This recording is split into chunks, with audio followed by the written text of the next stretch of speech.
नमस्ते दोस्तों। आज सुनिए, ना निगलते बन रहा है ना उगलते। भोजूवीर, इतना चीख चिल्ला क्यों रहे हो? अपनी बात आराम से बैठकर भी कह सकते हो। मैंने तुम्हारी बात कभी सुनी ना हो, तुम्हें कभी कोई इम्पोर्टेंस ना दी हो, तब तो तुम्हारा यह चीखना चिल्लाना समझ में आता। नहीं नेताजी, मैं चीख चिल्ला नहीं रहा हूँ। आप मेरी बात समझने की कोशिश कीजिए। बैठो, पहले बैठो कुछ देर शांति से, फिर बताओ। आज मैं तुम्हारी हर बात सुनने के बाद ही कोई दूसरा काम करूंगा। नेताजी के कहने पर भोजू उनके सामने पड़ी बड़ी सी मेज के दूसरी तरफ रखी कई कुर्सियों में से ठीक उनके सामने वाली कुर्सी पर बैठ गया। इसी बीच नेताजी ने फोन करके चाय पानी के लिए कह दिया।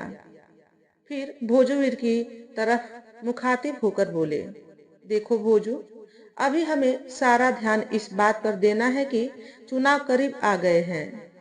पार्टी अपना दमखम दिखाने के लिए एड़ी चोटी का जोर लगाए हुए है। इस बार हर हाल में सत्ता में आने के लिए कमर कसे हुए है।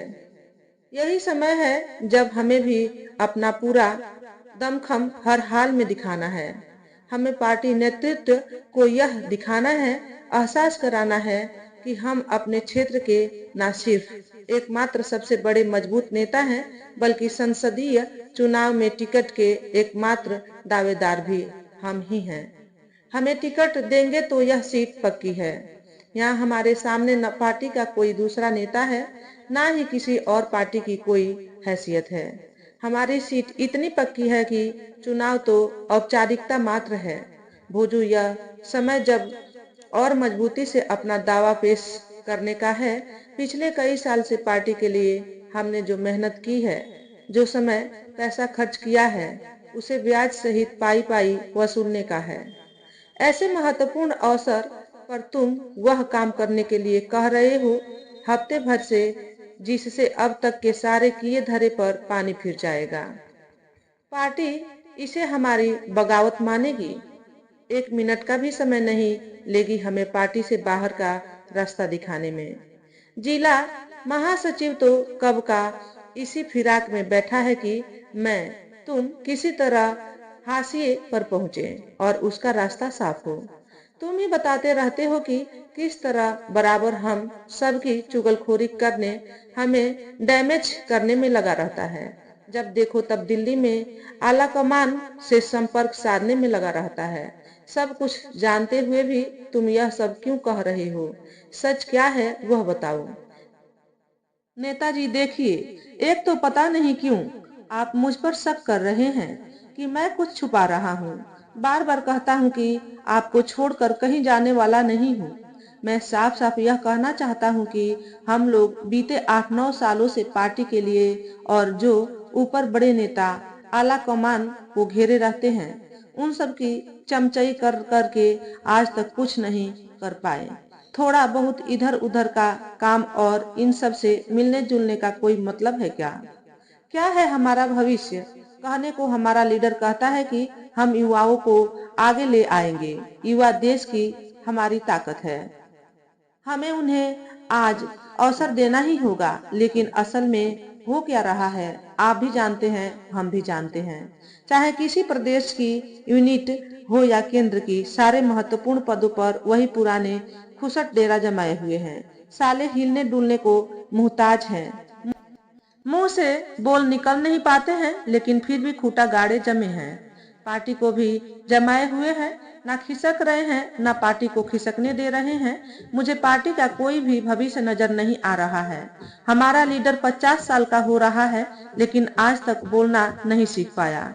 कब अंड बंड बोलकर कुल्हाड़ी अपने ही ऊपर मार ले। पार्टी की ऐसी की तैसी कर दे, इसका कोई ठिकाना नहीं।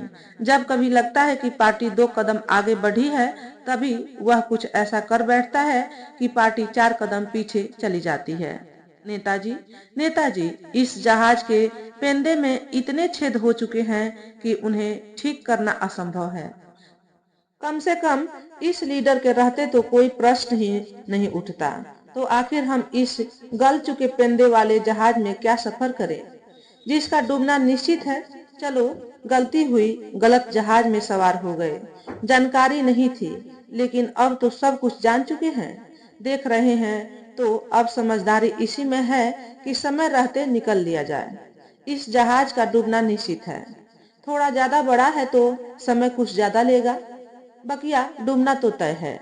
नेताजी भोजू की बातें बड़े ध्यान से सुन रहे थे और साथ ही उसकी बातों में बगावत की बू आ रही है या नहीं, इसे भी सूंघने की पूरी कोशिश कर रहे थे। वह समझ नहीं पा रहे थे कि भोजू पिछले एक हफ्ते से इतना आक्रामक क्यों हो रहा है। दिन पर दिन इसकी आक्रामकता क्यों बढ़ती ही जा रही है। वह सोचने लगे कि इसके पीछे कोई लग तो नहीं गया है कि यह मेरा दाहिना हाथ है, मेरी ताकत है, इसे काट दो तो मैं बेकार हो जाऊंगा।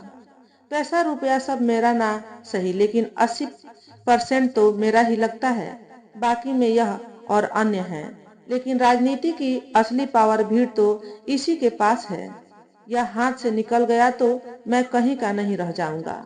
इसको जैसे भी हो साधना होगा, और यदि नहीं सधा तो नेताजी ने मन में ही खुद ही प्रश्न किया और फिर उसी कठोरता से उत्तर भी दिया, तो यह किसी और की ताकत बनने लायक भी नहीं रहेगा। वह अंदर ही अंदर खोलते रहे, तेजी से कैलकुलेशन करते रहे, लेकिन चेहरे पर नम्रता की प्यार की मोटी चादर ओढ़े रहे और बड़े प्यार स्नेह से बोले, भोजू, तुम्हें मैं अपने छोटे भाई की तरह मानता हूँ, ध्यान रखता हूँ, तुम्हें आगे बढ़ा रहा हूँ। हो सकता है मुझसे अनजाने में कोई गलती हो गई हो, मुझे जो करना चाहिए तुम्हारे लिए वह नहीं कर पाया।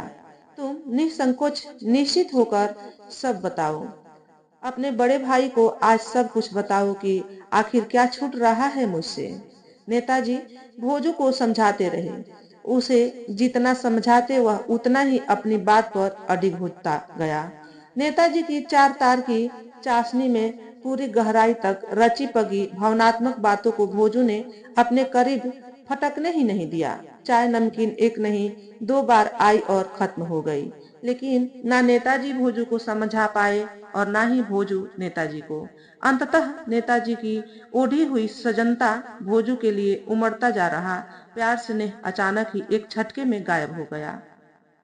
वह अपनी कुर्सी से उठ खड़े हुए।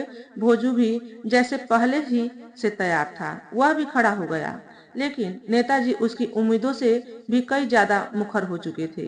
तमतमाए हुए जो बोलना शुरू किया तो बोलते ही चले गए। सीधे सीधे कहा, तुम क्या समझते हो, यह जो शगुफा लेकर निकले हो, इससे तुम राजनीति कर पाओगे? इतने दिनों में यही समझ पाए हो राजनीति को? तुम्हारे जैसे ना जाने कितने नेता राजनीति का ताज पहनने के लिए रोज निकलते हैं और राजनीति की अंधेरी बिहड़ गली में भटक भटक कर ठोकरे खा खा कर कीड़े मकोड़े की तरह मर जाते हैं।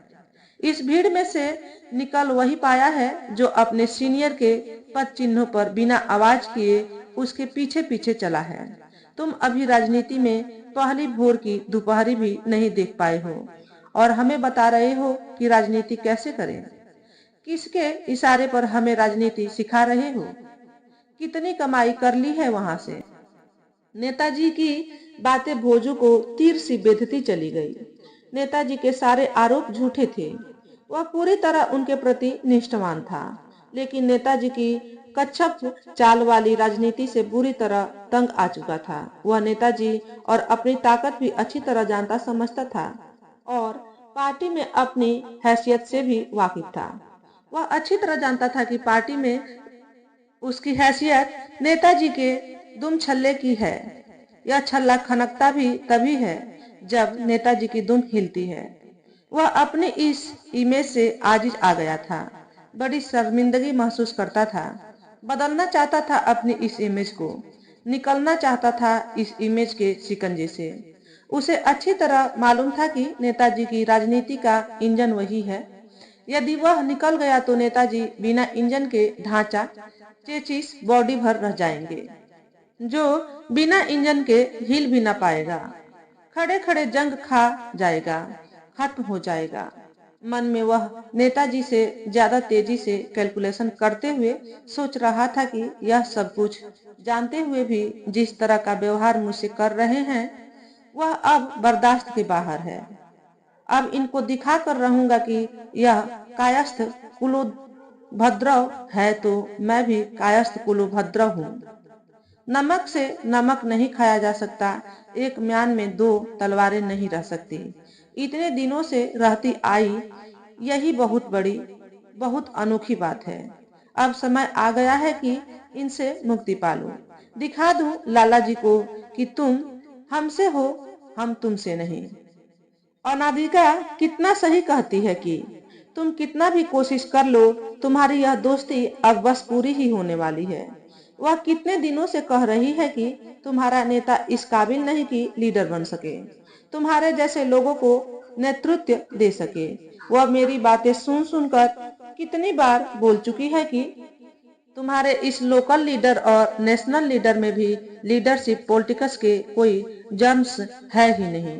पॉलिटिक्स के जर्म्स तुम में है, इसलिए सबसे पहले तुम्हें इस पार्टी को ही छोड़ देना चाहिए, तभी सच में नेता बन पाओगे। मगर मैं मूर्ख उसे यह कहकर चुप करा देता हूँ कि वह अपनी नौकरी संभाले, किचन संभाले, होम मिनिस्ट्री भी दे रखी है, वह भी संभाले। बच्चा मिनिस्ट्री हमारा ज्वाइंट वेंचर है, उसे दोनों मिलकर संभालेंगे। मगर सच तो यह है कि वह पॉलिटिक्स को मुझसे ज्यादा बेहतर समझती है। मैं ही जाहिल पतियों की तरह उसे डपट देता हूँ कि अच्छा अच्छा, बहुत हुआ, अपनी मिनिस्ट्री संभालो, मेरी पॉलिटिकल तुम्हारे वश की नहीं है। सच में मैं कितनी गलती करता आ रहा हूँ, उसे वाकई बहुत अंडर एस्टिमेट करता हूँ। जबकि 5 साल से वह अपने ऑफिस यूनियन की प्रेसिडेंट बनती आ रही है। 2 बार तो निर्विरोध हो चुकी है, मगर अब उससे मैं उसे भोजूवीर के मन में बड़ी द्रुत गति से यह सब अनवरत चलता आ रहा है। और फिर वह अंततः चीख चिल्ला रहे नेताजी पर घनघोर बादल की तरह फट पड़ा, बरस गया एकदम से। लंबे समय से इकट्ठा घनघोर बादल दिल दहला देने वाली भीषण गर्जना के साथ बरस गया। बरसने के बाद भोजूवीर ने झटके से कुर्सी पीछे खिसकाई। झटका इतना तेज था कि कुर्सी 2-3 कदम पीछे खिसक गई। वह गरजते हुए आखिरी सेंटेंस बोलकर बाहर निकल गया। दरवाजा भी पूरी ताकत, पूरी आक्रामकता के साथ खोला और बंद किया। नेताजी को ऐसा लगा जैसे भड़ाक के से बंद हुआ दरवाजा सीधे उनके चेहरे पर आ लगा है, उनके चेहरे को बुरी तरह जख्मी कर दिया है। नाक मुंह सब खून से लथपथ हो गए हैं। वह भूत बने खड़े रह गए अपनी जगह पर। भोजू का आखिरी वाक्य उनके कानों में गूंज रहा था। उन्होंने पहली बार भोजू का यह रौद्र एवं बगावती रूप देखा था। वह इस वक्त गुस्से से ज्यादा भयभीत थे। तभी उनकी पत्नी बगल वाले कमरे से अंदर आई। उन्हें पसीने पसीने देखकर पूछा, क्या हुआ? यह भोजू आज इतनी बदतमीजी क्यों कर रहा था? आदमियों को बुलवाकर उसके हाथ पर यहीं का यहीं क्यों नहीं तुड़वा दिया? सबके सब तो बाहर बैठे हमारे ही पैसों का खा पी रहे हैं। नेताजी को तेज आवाज में बोल रही पत्नी पर भी गुस्सा आ गया। वह उसकी मूर्खता पर क्रोधित हो उठे कि मूर्ख औरत ऐसे फुल वॉल्यूम में चिल्ला रही है, साले बाहर बैठे सुन रहे होंगे। वह तिलमिलाकर बोले, चुप रहो, जहाँ नहीं बोलना होता वहां भी बछेड़ी जैसी कूद फांद करने लगती हो। उन्होंने लगे हाथ कई अन्य सख्त बातें कहकर पत्नी को अंदर भेज दिया। पत्नी भी कमजोर नहीं पड़ी, उसने संक्षिप्त सा ही सही तीखा उत्तर दिया और पैर पटकती हुई चली गई, उसी दरवाजे से दूसरे कमरे में जिधर से आई थी। नेताजी ने उसे जाते हुए नहीं देखा। दूसरी ओर मुंह किए मन ही मन में बस गरियाए जा रहे थे कि साले बाहर बैठे खा तो मेरे ही पैसे का रहे हैं, लेकिन है तो उसी साले भोजुआ के आदमी। यह सब क्यों उस पर हाथ उठाएंगे? वह मन में ही भोजू पर हमला किए जा रहे थे। भोजू, मैंने भी कच्ची गोलियां नहीं खेली है। आदमी तेरे पास है, अच्छी बात है, मगर आखिर पॉलिटिक्स में तुमसे सीनियर हूँ। इसकी अंधेरी गोलियों में आए पत्थरों रुकावटों को कैसे हटाया जाता है वह तुझसे बेहतर जानता हूँ। और यह तो और भी अच्छी तरह जानता हूँ कि तेरे जैसे आदमी पर पत्थर कैसे गिराए जाएं, कैसे उन्हीं के भी नीचे दबाकर उन्हीं पत्थरों से समाधि बना दी जाए। तेरे जितने आदमी, तेरे जैसे आदमी मेरे पास भले ही ना हो, लेकिन इतना तुझसे 1000 गुना ज्यादा जानता हूँ कि एक ट्रक ड्राइवर को कैसे साधना है। बड़ी मौज आती है ना तुझे गाड़ियों में दर्जन भर लोगों को साथ लेकर चलने में। घबरा नहीं, तुझे ऐसी मौज दूंगा उसी गाड़ी में कि तू मौज से ही उब जाएगा, इतना उब जाएगा कि दुनिया से ही चला जाएगा। तभी मोबाइल में दूसरी बार किसी की कॉल आई। रिंग पूरी होकर बंद हो गई। उन्होंने कॉल रिसीव नहीं की। भोजू की बातें उनके दिमाग में हथौड़े की तरह प्रहार किए जा रही थी। उनकी चोटें उन्हें इतना विचलित कर रही थी कि अब भी उनका पसीना सूख नहीं रहा था। बेचैनी में वह कमरे में चहलकदमी करने लगे थे। एसी का रिमोट उठाकर कूलिंग और बढ़ा दी। गला सूख रहा था। पानी पीने की इच्छा हो रही थी, लेकिन पत्नी को डांट कर भगा चुके थे। किसी नौकर को बुलाना नहीं चाह रहे थे। हैरान परेशान आखिर वह कुर्सी पर बैठ गए। उन पर हर तरफ से हमलावर भोजू का आखिरी वाक्य, नेताजी मैं जा रहा हूँ, अब मेरी पॉलिटिक्स देखिएगा। कुछ हफ्तों में आप छोड़िए, आला कमान भी मेरे आगे पीछे नाचेगा। आप जैसे तो मेरे आसपास भी नहीं फटक पाएंगे। दिमाग में धाए धाए दगे जा रहा था। वह अनुमान लगाने की कोशिश कर रहे थे कि भोजू ऐसा क्या करेगा। कहीं यह सारे राज तो नहीं खोल देगा जिससे बवाल खड़ा हो जाए। बड़े नेताओं की आवभगत, उनके ऐशो आराम की करीब करीब सारी जिम्मेदारियां यही उठाता रहा है। औरतों से लेकर शराब तक सब इसी के सहारे हुआ है। कई साले ने वीडियो सीडियो तो नहीं बना रखा है कि मीडिया सोशल मीडिया में वायरल कर दे, मुझे और उन बड़े नेताओं को एक साथ मिट्टी में मिला दे। चुनाव को अब वैसे भी ज्यादा दिन कहाँ रह गए हैं। बरसों की सारी मेहनत पर पानी फिर जाएगा। इसके चक्कर में मेरा ही नहीं, पार्टी का भी सत्यानाश हो जाएगा। बड़ी मुश्किल से तो किसी तरह लड़ाई में लौटी है।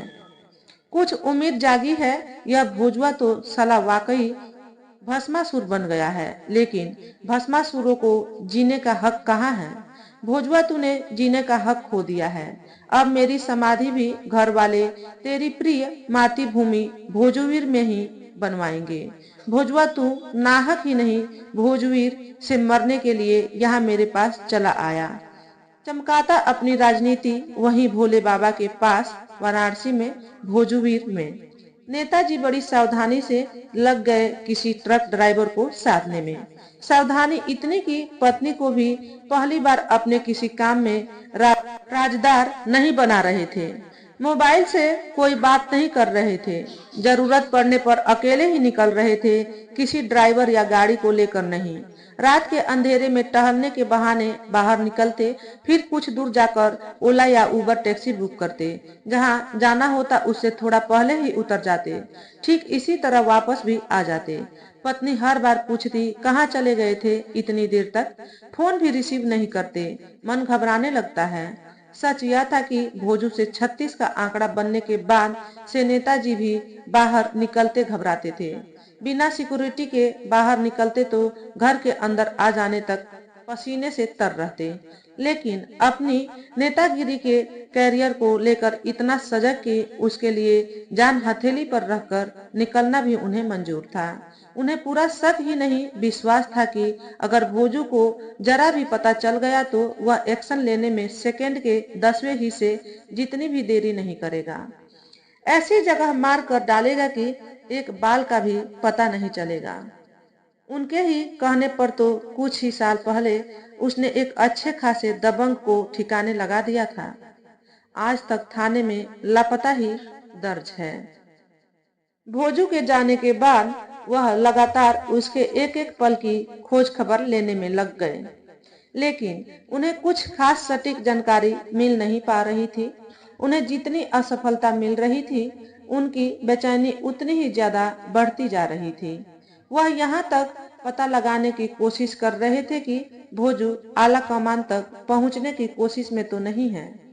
वह इसलिए भी ज्यादा डर रहे थे कि उन्होंने कई बार बातचीत, खाने पीने के दौरान आला कमान की कटु आलोचना तो की ही थी। साथ ही गालियां भी खूब बकी थी। सोच सोच कर बेचैन होते रहे कि कहीं भोजू वह सब रिकॉर्ड तो नहीं कर ले गया है। आला कमान के सामने रख दिया तो एक झटके में पार्टी से निकाल बाहर कर दिया जाऊंगा। बेचैनी, चिंता, खोजबीन, ट्रक ड्राइवर ना साथ पाने से वह 10 दिनों में ही एकदम अकुला उठे। कई कई पैग पीने के बाद भी उनको नींद नहीं आ रही थी। सच में उन्हें पहली बार पता चला कि वह कितने पानी में हैं। उनके मन में कई बार यह बात आई कि गुस्सा शांत होने पर भोजू वापस आ जाएगा, मगर दिन पर दिन बीतते गए लेकिन उसकी छाया भी नहीं पलटी। वह उनसे कोसों दूर चली गई।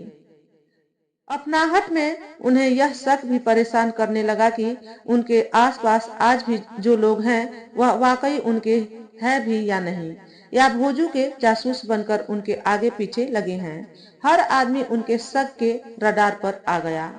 कई बार पत्नी भी उन्हें शक के रडार पर नजर आने लगी, जबकि उनकी तेज तर्रार पत्नी के रडार पर उनकी हालत साफ नजर आ रही थी, जिसे देखकर पत्नी चिंता में पड़ गई कि ऐसे तो यह बीमार पड़ जाएंगे। इन्हें कुछ हो गया तो इतना फैला हुआ काम धंधा कौन संभालेगा।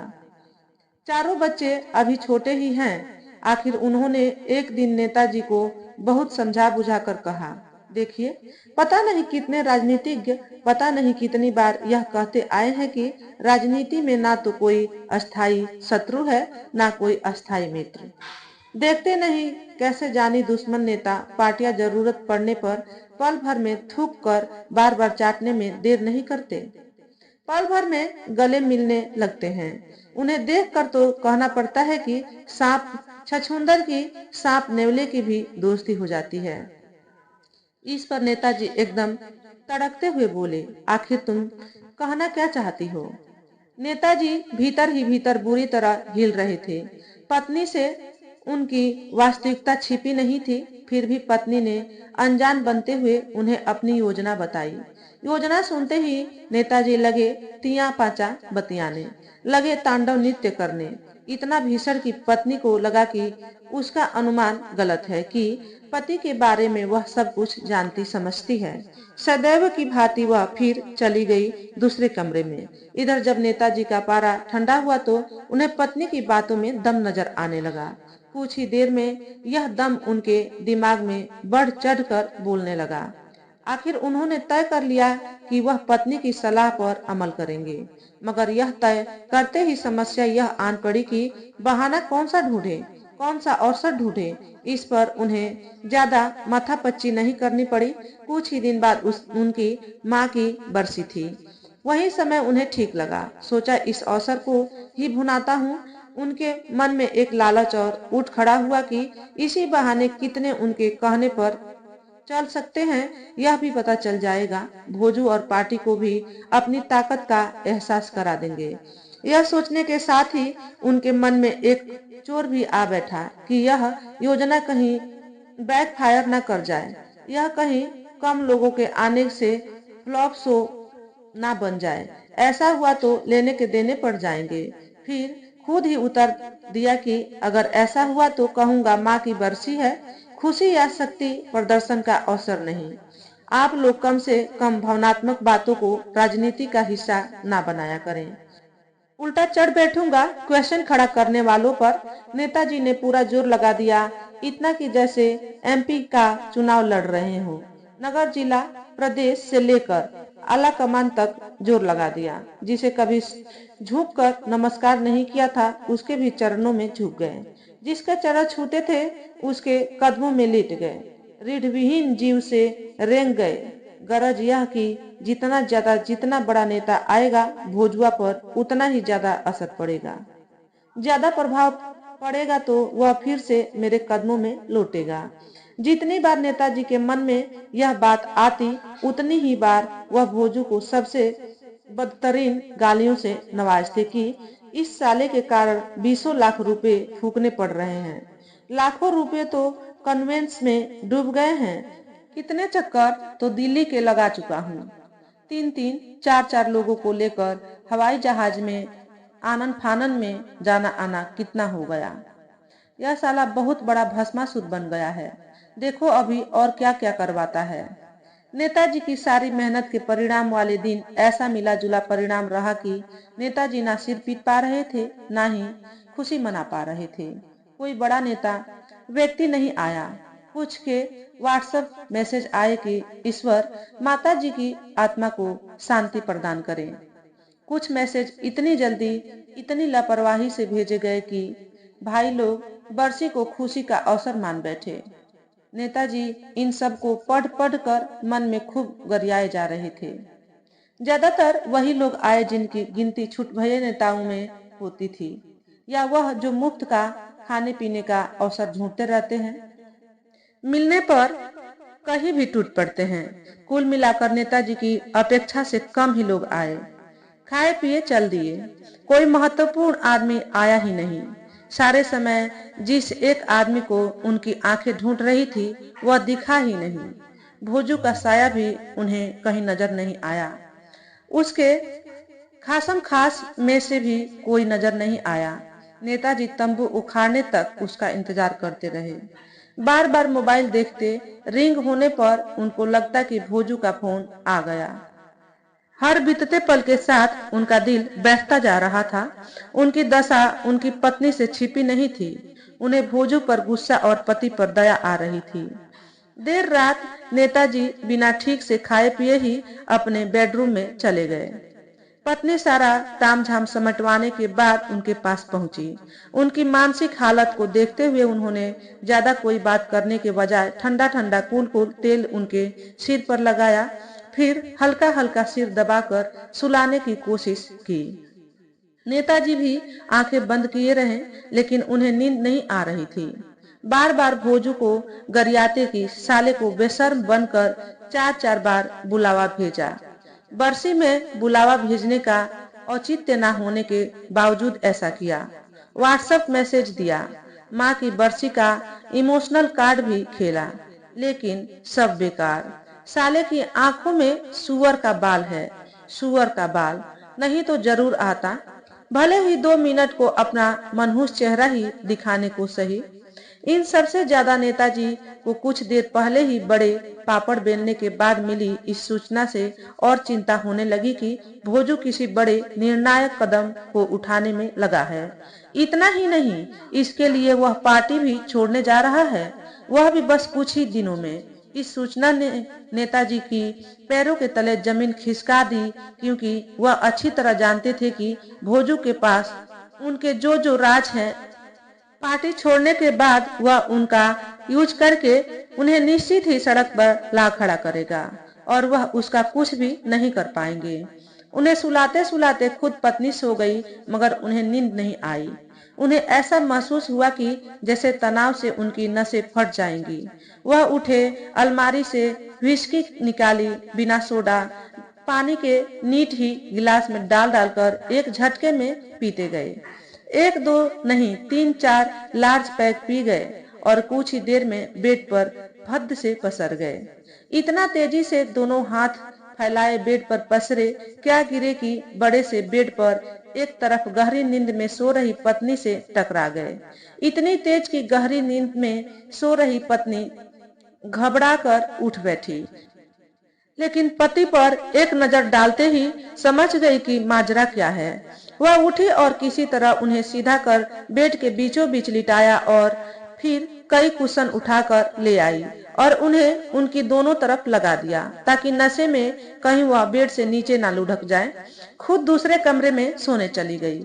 ऐसे में वह कभी भी कोई टेंशन नहीं पालती, बल्कि उनकी सुरक्षा का हर संभव इंतजाम करके दूसरे कमरे में आराम से सो जाती है। आज भी यही किया। नेताजी का अगला पूरा दिन हैंगओवर से मुक्ति पाने में निकल गया। थोड़ा बहुत जो काम किया उसमें सिर्फ यही जानने का प्रयास किया कि भोजू के जिस राइट हैंड को अपनी ओर मिलाने का प्रयास किया था उसमें कहां तक सफलता मिली। जितनी जानकारियां उन्हें मिली उससे उन्हें सफलता मिलती नजर आई। उनकी भेजी नोटों की गड्डियों का पूरा असर रात होते होते दिखा। वह आदमी रात के अंधेरे में किसी थर्ड प्लेस पर मिलने को तैयार हो गया। नेताजी रात 2 बजे जब उससे मिलकर लौटे तो उनको इस बात की खुशी संतुष्टि थी कि उन्होंने भोजू के राइट हैंड को पूरी तरह तोड़ लिया है। हालांकि यह तब हुआ जब उन्होंने कई लाख रुपए की गड्डी से उनकी हथेली को और ज्यादा गर्म कर दिया, लेकिन राइट हैंड ने जो जानकारियां उनको दी उससे वो सकते में पड़ गए। उन्हें कुछ समझ में नहीं आ रहा था कि आखिरी उन सब की काट क्या है।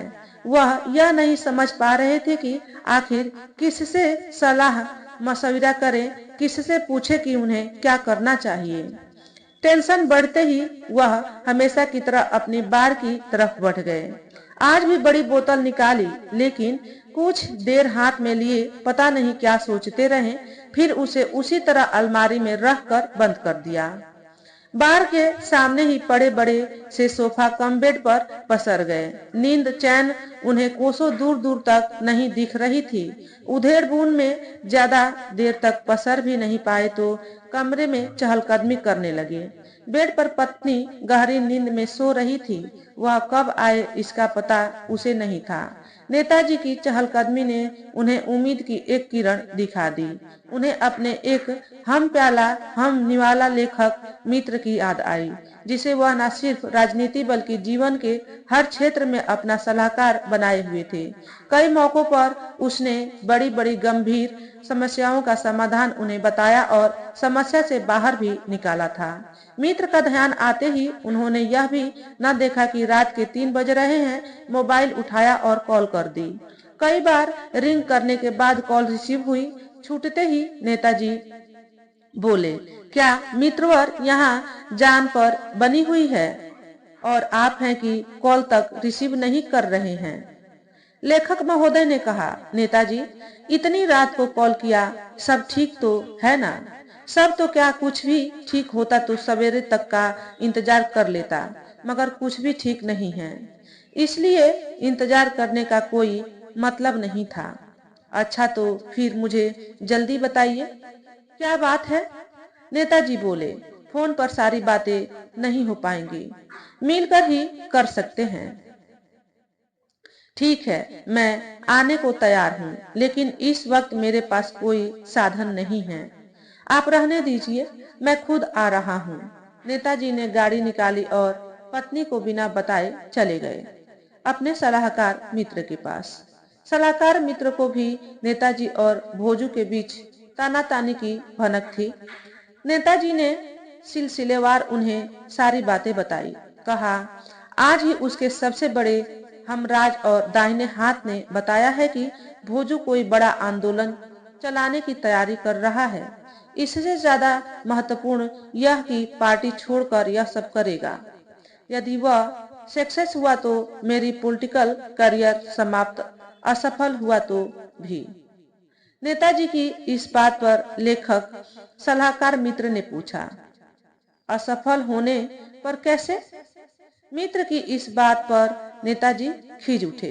वह ऐसा महसूस कर रहे थे कि जैसे मित्र उनकी बातों को गंभीरता से नहीं सुन रहे हैं। इस बार नेताजी ने खिंच निकालते हुए बोल दिया, लगता है आप मेरी बातों को गंभीरता से नहीं ले पा रहे हैं। यह सुनते ही लेखक मित्र सकपका कर बोले, नहीं नहीं, ऐसी कोई बात नहीं है, पूरी गंभीरता से सुन रहा हूँ, आप बताइए। देखिए, पार्टी द्वारा जो काम पिछले कुछ विधानसभा चुनाव में कई राज्यों में किया गया, वही काम यहाँ भोजू के सहारे किया जाएगा। यदि भोजू को पब्लिक मीडिया का सपोर्ट मिल गया तो वह निर्दलीय ही जीतेगा। जीतेगा तो आला कमान उसे कैच करने के लिए हाथ फैलाए खड़ा है। वह बराबर ऐसे लोगों की फिराक में रहता है, तुरंत कैच कर लेगा। भोजू रातों रात चमक जाएगा। यदि हार गया तो ऐसा नहीं है कि पार्टी उससे मुंह फेर लेगी, पार्टी में उसकी अहमियत बन जाएगी, क्योंकि इसके चलते पार्टी भोजू के रूप में सीट अपने कब्जे में ना कर पाई तो यह भी तो तय है उसके जरिए वह सत्ताधारी पार्टी के लिए सिरदर्द पैदा कर देगी। कुछ सीटों पर उसका खेल बिगाड़ देगी। जैसा सुनने में आया है, उस हिसाब से पार्टी लाइन से अलग उसका आंदोलन उसे देखते देखते महत्वपूर्ण बना देगा।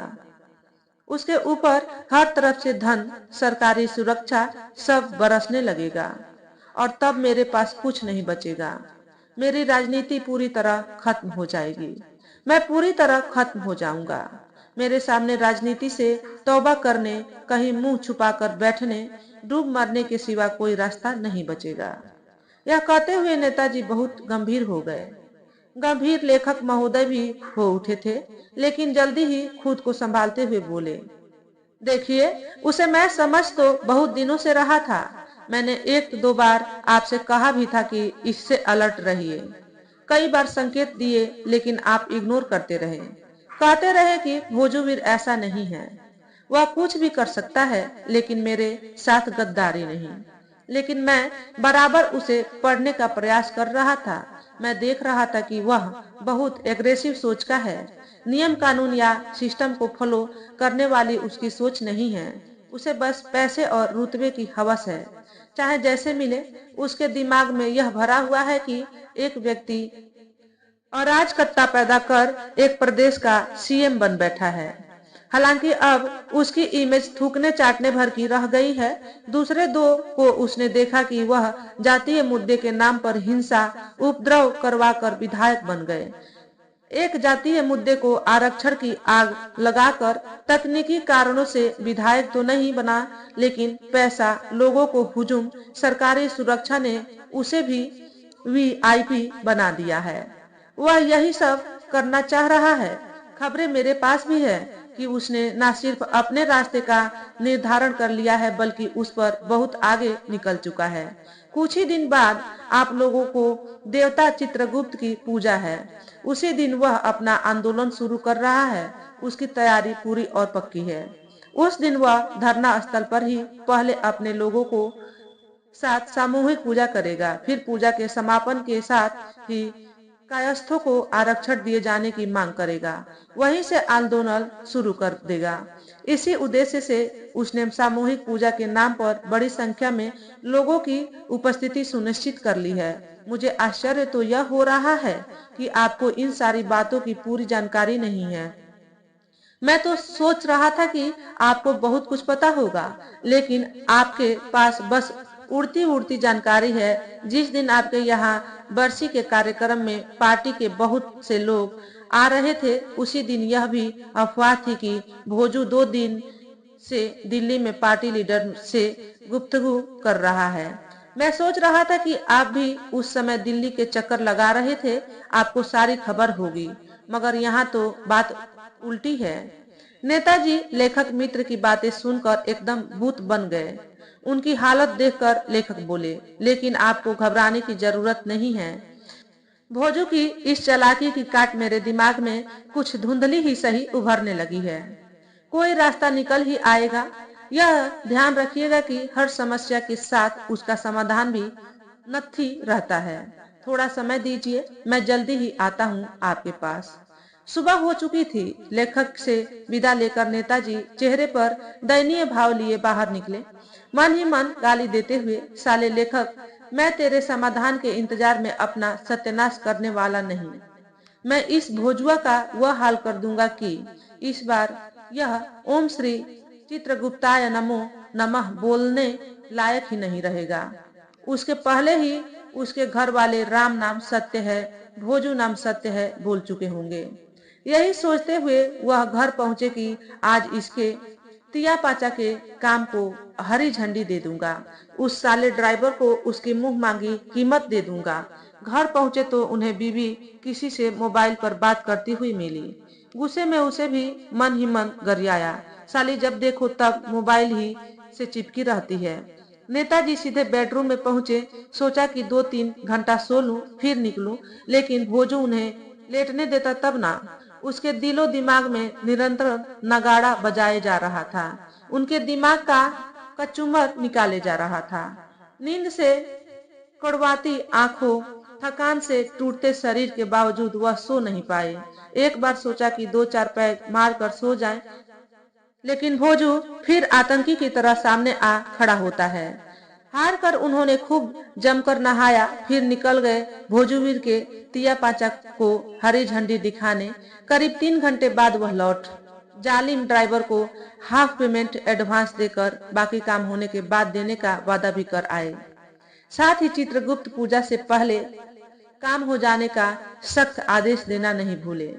लौटने के बाद नेताजी इतना खुश थे कि पूछिए मत।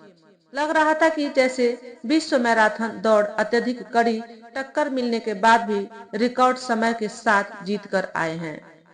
दौड़ने से चेहरा पूरा बदन पसीना पसीना जरूर हो रहा था, लेकिन जीतने की खुशी भी चेहरे पर साफ दिख रही थी। कोई किसी की जान लेने का इंतजाम करके भी खुश हो सकता है। यह देखना हो तो नेताजी को देखा जाना चाहिए, जो कल तक अपने राइट हैंड रहे हम प्याला हम निवाला भोजूवीर की अर्थी उठवाने की व्यवस्था करके खुशी से फूले नहीं समा रहे थे। वहीं भोजूवीर, जिसे वाराणसी जिले के भोजूवीर कस्बे में एक राजनीतिक कार्यक्रम के दौरान देखा था, उसकी सांगठनिक क्षमता उसके पीछे चलती भीड़ देखकर बड़ी दूर की सोची और बुलाकर कहा, यहाँ कहाँ अपने को खपा रहे हो, लखनऊ आओ, राजनीति की मुख्य धारा में खेलो। जब वह आ गया तो जल्दी ही प्यार से उसे उसके नाम ऋषि राज की जगह भोजूराज फिर भोजूवीर कहने लगे, जिसे कल तक वह सबसे अपना छोटा भाई कहकर परिचय कराते थे। अब उसी के लिए नेताजी इंतजार करने लगे कि ड्राइवर जल्दी ही बाकी 50% भी लेने आएगा। सवेरे पेपर उठाते ही आदत के मुताबिक फ्रंट पेज देखने के बजाय अब वह लोकल पृष्ठ पहले देखने लगे कि ट्रक दुर्घटना में भोजू की मृत्यु की खबर है कि नहीं। हर आने वाले को देखते ही उसका चेहरा पढ़ने का प्रयास करते कि भोजू की सूचना लेकर आया है क्या। लेकिन नेताजी पर जैसे 7:30 शनिचर की ढैया का प्रकोप था, जैसे राहु केतु की वक्र दृष्टि उन पर पड़ रही थी। सब कुछ उलट पुलट हो रहा था। भगवान चित्रगुप्त पूजा के 24 घंटे बचे थे, मगर भोजू की मौत की खुशखबरी सुनने को उनके कान तरस रहे थे। वह बार बार ड्राइवर से मिलना भी नहीं चाह रहे थे, डर रहे थे कि किसी ने देख लिया और भोजू की दुर्घटना में मौत के बाद जब ड्राइवर पकड़ा जाएगा तो कहीं कोर्ट में वह यह ना बोल दे कि मैं फला दिन उससे मिला था। आखिर वह समय भी आ गया जब भगवान चित्रगुप्त की पूजा के मात्र 12 घंटे बचे। नेताजी अपने स्तर पर भोजू की तैयारियों की पल पल की खबर ले रहे थे। हर पल के साथ उनकी धड़कनें तेज हो रही थी। उल्टी गिनती शुरू हो चुकी थी। वो रात भर कमरे में चहलकदमी करते रहे, लेकिन उनकी खुशी के पल नहीं आ रहे थे। उनकी सारी खुशी, सुख चैन का रास्ता भोजू पहाड़ की तरह रोके हुए था। भगवान चित्रगुप्त आ विराजे थे। दीपावली बीत गई थी, लेकिन दिए उनके दिल पर अब भी जल रहे थे। अब भी पूरा घर, पूरी दुनिया त्योहार की खुशियां मना रहा था, लेकिन वह अलग थलग थे।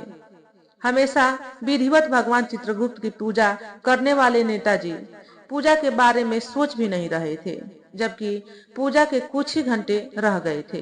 भोर हो गई, सूरज चढ़ आया, लेकिन नेताजी की दुनिया में अंधेरा ही था। भोर तक नहीं हो रही थी। घर वालों ने पूजा के लिए तैयार होने के लिए कहा, लेकिन उन्होंने भड़कते हुए कह दिया, तुम लोग कर लो। सब समझ गए कि कुछ बहुत ही गंभीर बात है, वरना आज तक धरती इधर से उधर हो जाए, अपनी धुरी पर उल्टा घूमना शुरू कर दे। लेकिन वह भगवान चित्रगुप्त की पूजा नहीं छोड़ते थे। मगर इस बार सब उल्टा हो रहा था। इधर घर में भगवान चित्रगुप्त की पूजा चल रही थी और उधर नेताजी के पास भोजूवीर के खास आदमी की कॉल आ गई। वही खास आदमी जिसे नेताजी ने तोड़ लिया था। उसने जो बताया उससे नेताजी के पैरों तले जमीन खिसकी नहीं, गायब हो गई। पूरी पृथ्वी ही गायब हो गई। वह अपने को त्रिशंकु की तरह अंतरिक्ष में लटका पा रहे थे और दूर अपनी धुरी पर घूमती पृथ्वी पर वह भोजूवीर की सिर्फ सामूहिक चित्रगुप्त पूजा देख पा रहे थे। विशाल जन समूह के साथ भोजू भगवान चित्रगुप्त की पूजा कर रहा था और उनके घर वालों ने पता नहीं क्यों पूजा के बीच में ही छोड़ दी थी। नेताजी घबरा गए कि घर वालों ने इतना बड़ा अपशगुन क्यों कर दिया। वह पूरी ताकत से चिल्लाए, मूर्खों, पागलों, पूजा अधूरी क्यों छोड़ दी?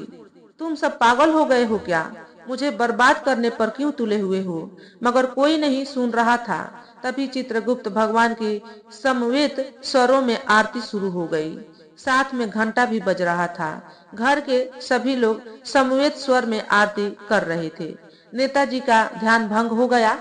वह मोबाइल अभी तक कान से चिपकाए हुए थे, जबकि फोन करने वाले ने अपनी बात कहकर कब का फोन डिस्कनेक्ट कर दिया था। वह एकदम पस्त होकर सोफे पर फिर पसर गए, सिर पीछे टिकाकर आंखें बंद कर ली। कुछ देर बाद उनकी पत्नी आई। पूजा के समय भी उनका दिमाग पति पर ही लगा हुआ था कि आखिरी कौन सी ऐसी बात हो गई है कि जीवन में पहली बार पूजा तक नहीं की। वह प्रसाद देने के बहाने आई थी। इसी बहाने बात उठाकर पूछना चाहती थी कि बात क्या है। बगल में बैठकर उन्होंने उनकी बाह पर हाथ रखकर हल्के से पूछा, सो रहे हैं क्या? नेताजी ने आंखें खोल ले वगैरह ही पूछा, क्या बात है? दरअसल पिछले 20-22 घंटों से वह सो ही कहाँ पा रहे थे। उनकी नींद तो भोजू ले उड़ा था। पत्नी ने कहा, प्रसाद लाई हूँ। बात क्या है, कुछ तो बताइए। नेताजी चुप रहे। आखिर पत्नी ने फिर पूछा तो तीखे स्वर में कहा, रख दो, जाओ यहाँ से। पत्नी उनके सख्त लहजे से समझ गई कि इस समय और बोलना अच्छा नहीं है। वह गहरे सोच में पड़ गई। त्योहार पूजा की जो उमंग थी उस पर पूरी तरह ग्रहण लग गया। घंटा भर भी ना बीता होगा कि नेताजी के इन्फॉर्मर का फोन फिर आ गया। उसने बताया कि भोजू ने पूजा के बाद वहां उपस्थित करीब 800 चित्रगुप्त वंशियों को धन्यवाद ज्ञापित करने के नाम पर संबोधित करना शुरू किया है। देश की आजादी के कायस्थों के योगदान का उल्लेख कर रहा है। स्वतंत्रता सेनानी एवं देश के प्रथम राष्ट्रपति राजेंद्र प्रसाद से लेकर महान स्वतंत्रता सेनानी सुभाष चंद्र बोस तक का उल्लेख किया है। सबसे योग्य प्रधानमंत्रियों में गिने जाने वाले लाल बहादुर शास्त्री का उल्लेख करते हुए कहा कि उनके ही चलते देश सुरक्षा मामलों खाद्यान्न के क्षेत्र में आज आत्मनिर्भर बन सका है। फिर भी सभी राजनीतिक पार्टियों के कायस्थों की घोर उपेक्षा की है। उन्हें हर जगह हाशिए पर डाल दिया है, नौकरी से बाहर कर दिया गया है। साजिशन उन्हें किसी भी वर्ग में नहीं रखा गया है। बड़े हैं, अगड़े हैं बस, लेकिन दलित, वैश्य, क्षत्रिय, ब्राह्मण किस वर्ग में है इस बिंदु पर चुप है। पहले भी यह बात आ चुकी है कि कायस्थों को दलित वर्ग में शामिल करो या फिर पांचवा वर्ण मानो जो हाशिए पर है, इसे भी आरक्षित वर्ग में रखो। लेकिन कुटिलता पूर्वक यह कहकर नकार दिया गया कि हम स्वभावतः कुशाग्र बुद्धि के हैं, अपनी मेघा से सारे पद ले लेंगे। यह कुटिलतापूर्ण कुतर्क है, हमें रोकने, बर्बाद करने की साजिश है। आजादी के बाद से बराबर इस साजिश का परिणाम है कि आज कायस्थों के पास नौकरी नहीं है, जबकि सदियों से कायस्थ शासन प्रशासन का सबसे अहम हिस्सा रहा है। मगर आज दर दर भटक रहे हैं। कायस्थ पटरी पर दुकानें, रेहड़ियां लगाने से लेकर रिक्शा तक चला रहे हैं। हमसे हमारे अधिकार, रोजगार, जमीन सब छीन लिए गए हैं। इसलिए हमें अब और चुप नहीं बैठना है। हाथ पर हाथ धरे बैठे रहे तो हमारे अस्तित्व को समाप्त होने में अब ज्यादा समय नहीं लगेगा। आदरणीय स्वजनों, हमने यदि अभी भी कुछ नहीं किया तो हमारी आने वाली पीढ़ियां हमें माफ नहीं करेगी। हम अपनी आंखों के सामने ही अपनी अगली पीढ़ी को दर दर भटकते देख ही रहे हैं। इन्फॉर्मर ने नेताजी को चटखारे लेते हुए बताया कि भोजू के भाषण को लोगों ने न सिर्फ ध्यान से सुना बल्कि उससे आगे बढ़ने और हर कदम पर साथ देने का वचन भी दिया। और भोजू ने गर्म लोहे पर चोट करने में देर नहीं की। उसने सबसे भगवान चित्रगुप्त की शपथ लेने को कहा कि सभी उसके शुरू होने वाले आंदोलन को तन मन धन से सहयोग करेंगे। और अब पूजा के नाम पर जिस समूह को इकट्ठा किया था, उनकी भावनाओं में उबाल लाकर उन्हें लेकर धरना प्रदर्शन के लिए आगे की ओर बढ़ चला है। पुलिस के नाम पर 4-6 लोग ही हैं। उन्होंने बिना अनुमति धरना प्रदर्शन के लिए मना किया, लेकिन भोजू मान नहीं रहा है। यह तय है कि और पुलिस कोर्स के आने में देर नहीं लगेगी। वह इन्हें आगे बढ़ने नहीं देगी। भोजू के चुने हुए बदमाश इसी समय पुलिस पर पत्थरबाजी, गाड़ियों, दुकानों में आग लगाने का काम शुरू कर देंगे। मजबूरन पुलिस सख्ती करेगी, लाठी गोली चलाएगी, दर्जनों लोग मारे जाएंगे। भोजू यही चाहता है और यह होकर रहेगा, क्योंकि जो भीड़ उसके साथ चल रही है वह तो पूजा के लिए इकट्ठा हुई थी। उसे इस साजिश का पता ही नहीं है। साजिश से अनजान मासूम मारे जाएंगे। फिर विपक्षी पार्टियां मरे हुए लोगों की हितैषी शुभचिंतक बनकर आगे बढ़ेगी। मीडिया तो चिल्लाएगा ही, हर तरफ से बहुतों का सपोर्ट मिलेगा भोजू को। जातीय राजनीति को इनकार करने का ढोंग करते हुए पार्टी उसे हाथों हाथ ले लेगी। पैसा, आदमी आंदोलन को और आग देने के लिए कूटनीतिज्ञों की सेवाएं बस अगले कुछ ही घंटों बाद भोजू के कदमों में ढेर होने लगेगी। नेताजी इन्फॉर्मर की बातों को इससे ज्यादा बर्दाश्त नहीं कर पाए। इतना क्रोध में आ गए कि मोबाइल पूरी ताकत से सामने दीवार पर दे मारा। मोबाइल कई टुकड़ों में जमीन पर बिखर गया। करीब 1 लाख रुपए के उनके मोबाइल के कई टुकड़े वापस उनके करीब आकर गिरे। पसीने से तर नेताजी थर थर कांप रहे थे। ट्रक ड्राइवर को भी गाली दिए जा रहे थे कि साले ने पैसा ले लिया लेकिन काम नहीं किया। कर दिया होता तो आज यह भोजू। फिर कई गंदी गालियां दी। बुदबुदाए, ठीक है, ट्रक से नहीं मरा ना सही, लेकिन मरेगा निश्चित। नेताजी ने इसके साथ ही एक और कठोर निर्णय ले लिया कि वह ट्रक ड्राइवर को भी मारेंगे। आज इन दो में से एक को जरूर मरना है। उसे उसके धोखे की सजा देंगे। वह दांत किटकिटाते हुए बुदबुदाए, भोजुआ तुझको ऐसे आसानी से नहीं छोड़ दूंगा। साला लेखक रोज शाम को आने के लिए कहता है, आज फिर कहा है। देखता हूँ यह नमक हराम क्या समाधान निकालता है। बहुत पैसा खर्च किया है साले पर। नेताजी कुछ देर बैठे रहे। इस बीच मोबाइल की आवाज सुनकर पत्नी आई और मोबाइल के बिखरे टुकड़ों को देखकर समझ गई कि क्या हुआ। उसने मोबाइल के सारे टुकड़े उठाकर नेताजी के सामने सेंटर टेबल पर रख दिया। एक गिलास ठंडा पानी भी ले आई और बिना कुछ कहे वापस चली गई। उनके जाने के बाद नेताजी ने सिम उठाया, उसे दूसरे मोबाइल में लगाया। उसे वह कुछ दिन पहले ही लाए थे, लेकिन लाने के बाद मॉडल से ना जाने क्यों उनका मन हट गया। उन्होंने उसे रख दिया था। इस समय वही काम आ गया। मोबाइल ऑन होते ही उन्होंने अपने लोगों को फोन कर करके भोजू की लोकेशन लेनी शुरू कर दी। आधा घंटा भी ना बीता होगा कि इन्फॉर्मर का फोन फिर आ गया।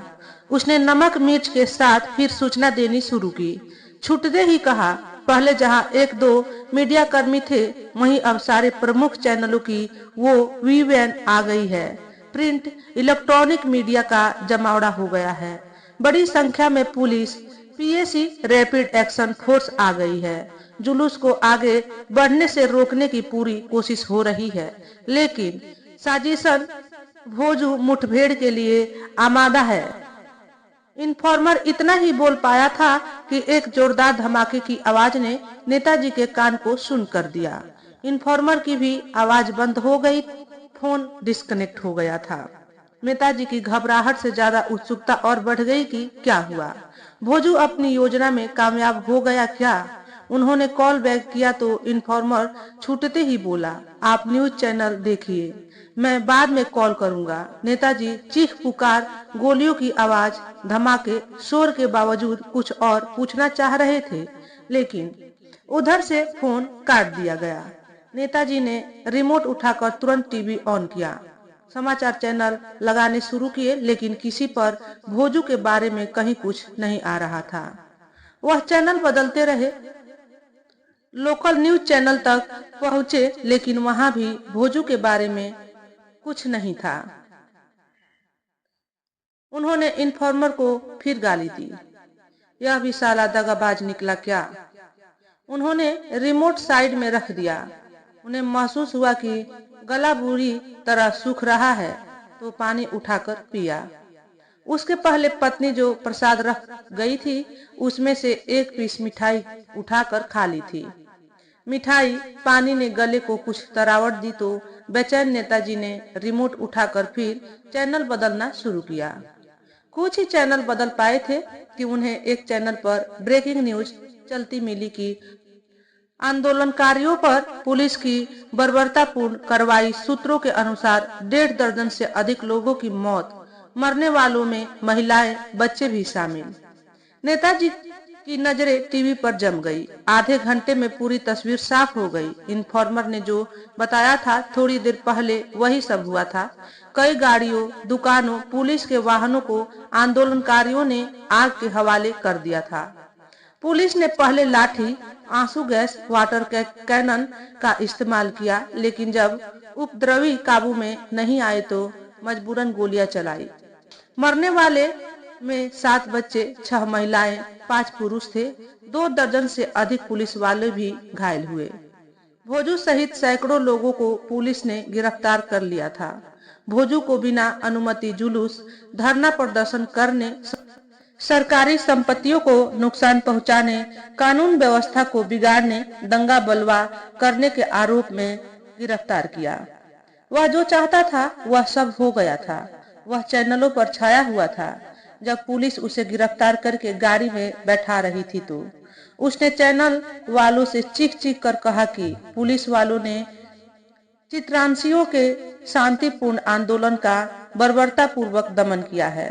सरकार ने जालिम जनरल डायर की याद दिला दी है, इतिहास को दोहराया है, लेकिन वह अच्छी तरह समझ ले कि दमन से हम झुकने वाले नहीं हैं।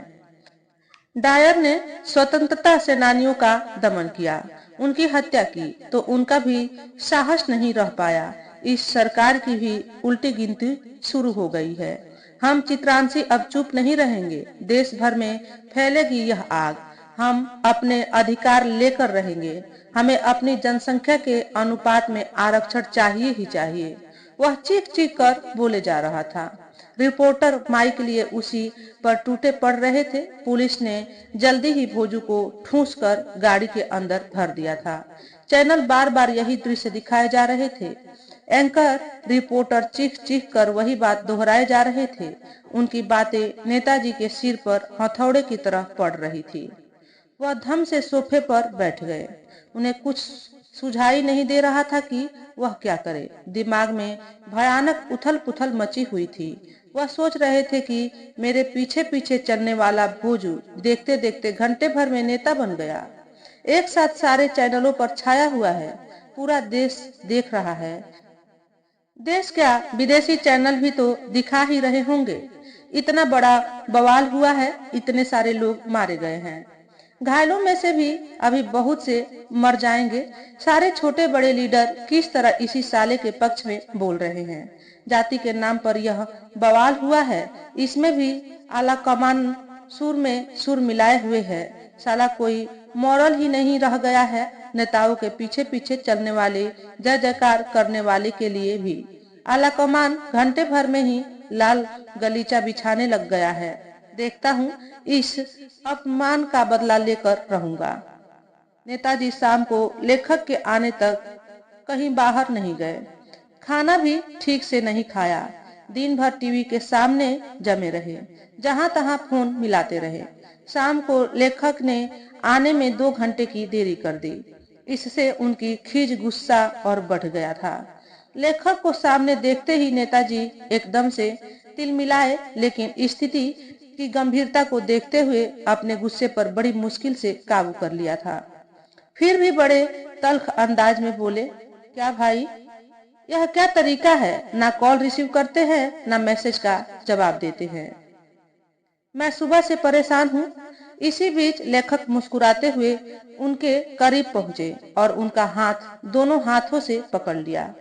नेताजी पहले से ही हाथ बढ़ाए हुए थे, लेकिन लेखक की मुस्कुराहट ने उन्हें जैसे चिढ़ाने का काम किया। लेखक ने उनके मनोभावों को तुरंत भांप लिया था, इसलिए उन्हें सोफे पर बैठाते हुए बोले, नेताजी, माना भोजू ने अभी दुनिया अपनी मुट्ठी में कर ली है, मगर हर बंद मुट्ठी को खोलना मैं जानता हूँ। उसकी मुट्ठी में बंद दुनिया छीनकर मैं आपकी मुट्ठी में बंद कर दूंगा। नेताजी एकटक लेखक को देखते हुए बोले, मैं हमेशा आपकी बातों पर आंख मूंद कर यकीन करता रहा हूँ, लेकिन पता नहीं क्यों आज नहीं कर पा रहा हूँ। आपका विश्वास इस प्रकार डोलने की वजह मैं जानता हूँ और यह भी मानता हूँ कि आपकी जगह जो भी होगा उसका भी यही हाल होगा। यह सब छोड़िए, इतिहास दोहराने की जरूरत नहीं है। आज अभी की बात करिए। मेरी मुट्ठी में दुनिया कब बंद करेंगे, कैसे करेंगे, यह बताइए।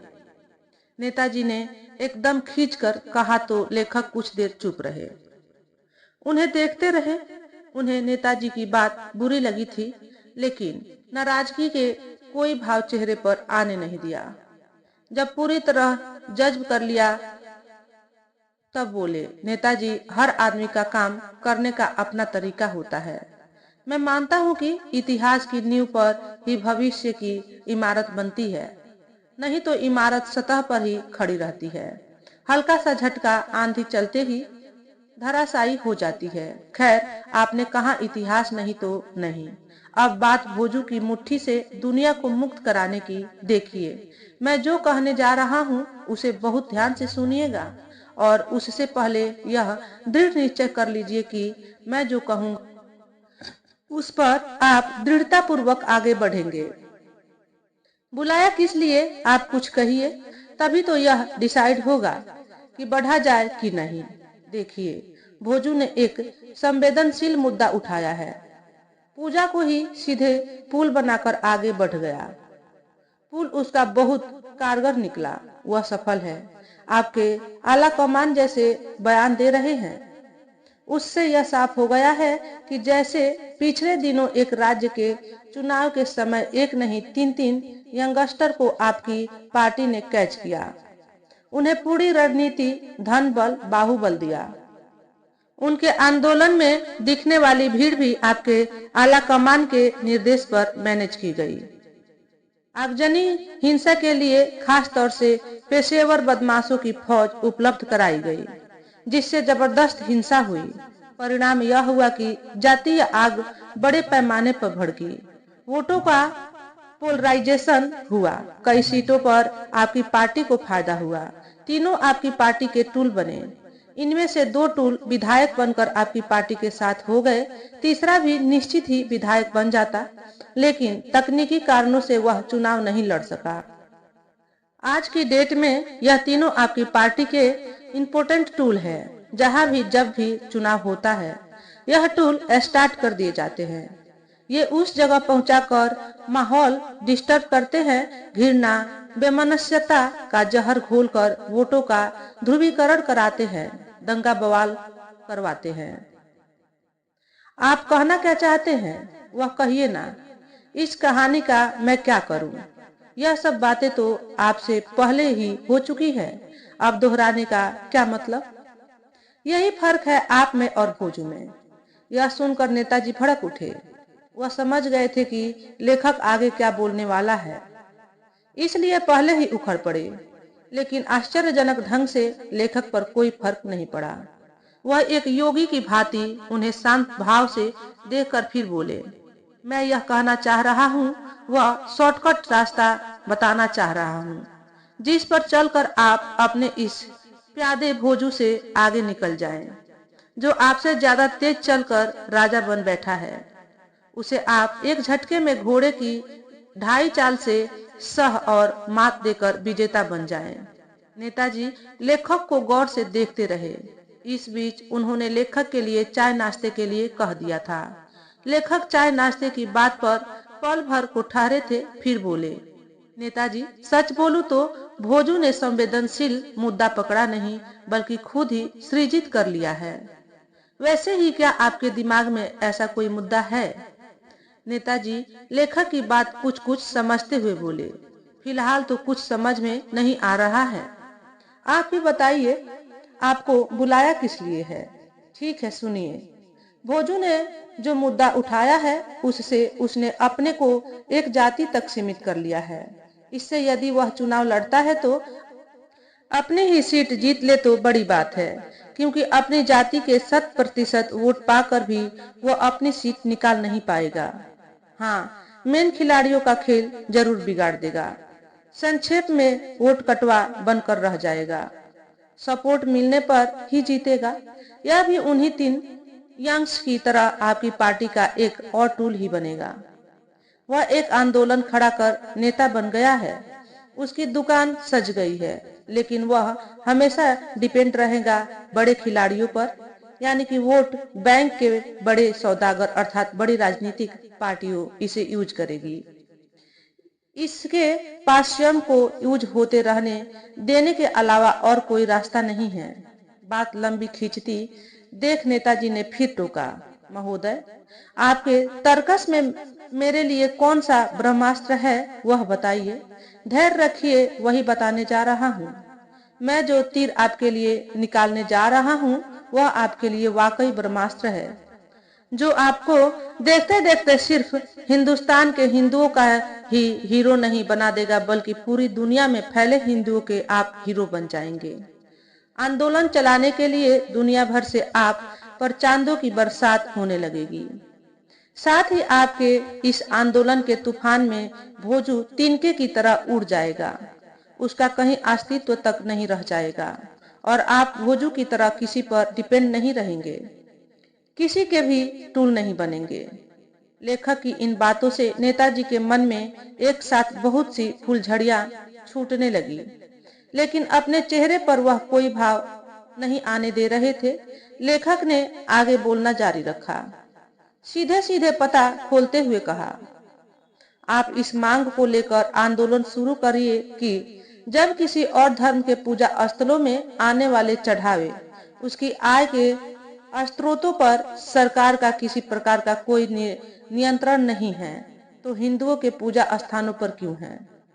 हिंदुओं के पूजा स्थानों पर से सारे प्रत्यक्ष अप्रत्यक्ष नियंत्रण तत्काल हटाए जाएं, अन्यथा सारे धर्मों पर एक नियम कानून लागू किए जाएं, क्योंकि यह धर्म के नाम पर एक अमानवीय भेदभावपूर्ण कृत्य है, अन्याय है, जो आजादी के बाद से ही सरकार द्वारा हिंदुओं के साथ किया जा रहा है। यह संविधान की मूल भावना के खिलाफ है। संविधान की इस भावना का घोर उल्लंघन है कि धर्म के आधार पर भी किसी भी नागरिक के साथ कोई भेदभाव नहीं किया जाएगा। यह एक ऐसा मुद्दा है जो कि सारे हिंदुओं के मन में है, लेकिन हिंदू क्योंकि धर्म को लेकर कट्टर धर्मार्थ नहीं है, इसलिए उनके मन की यह बात उनके मन में ही तैर रही है। कोई जरा सा इस मुद्दे को छेड़ेगा तो उसे बड़ा समर्थन मिल जाएगा। लेखक की बात को बीच में ही काट कर नेताजी बोले, आप यह क्या कह रहे हैं? मैं समझ नहीं पा रहा हूँ। अरे यह बात न जाने लोग कब से जान रहे हैं, समझ रहे हैं, ना जाने कितने कॉलमिस्ट ने लिखा है, लिखते ही आ रहे हैं। तमाम डिबेट में बोला गया है, हिंदुओं में हलचल तो छोड़िए, सुगबुगाहट तक नहीं हुई। आपके पास ऐसा कोई अस्त्र शस्त्र है जो भोजू को फिर से वहीं पहुंचा दे जहां वह था, और मेरा करियर उस जगह से भी आगे पहुंच जाए जहां तक मैंने सोचा भी नहीं है। 10 साल का समय, करोड़ों रुपए बर्बाद कर चुका हूँ, बदले में विधायकी का भी टिकट पक्का नहीं। गले पर तलवार लटकती रहती है, आला कमान का मुंह ताकते बीतता है। नेताजी एकदम बिलबिला कर बोले, मारे बेचैनी के उठ कर खड़े हो गए। उनकी इस हालत पर भी लेखक शांति से नाश्ते पर धीरे धीरे हाथ साफ करते रहे, पनीर टिक्का और कॉफी लेते रहे और फिर पूरी शांति के साथ बोले, नेताजी, मैं बार बार कह रहा हूँ कि आप धैर्य से सुनिए। जैसे भोजू ने जो मुद्दा था ही नहीं, कभी कुछ परसेंट कायस्थों के मन में वह बात आई गई जैसी हो गई थी, उसे वह आज की डेट में एक ज्वलंत मुद्दा बनाकर एक ऐसी ताकत बन बैठा है जिसे सभी पार्टियां कैच करना चाहती हैं। वैसे ही जो बात मैंने कही वह भी है, बल्कि सही यह है कि यह 1000 गुना ज्यादा आगे है।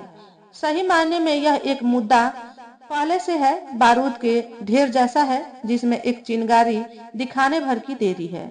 आपको बस यही चिंगारी दिखानी है। चिंगारी कैसे दिखानी है यह मैं आपको बता रहा हूँ। आपने तक दसियों साल करोड़ों रुपए खर्च किए हैं, लेकिन रिजल्ट आपके हिसाब से जीरो है।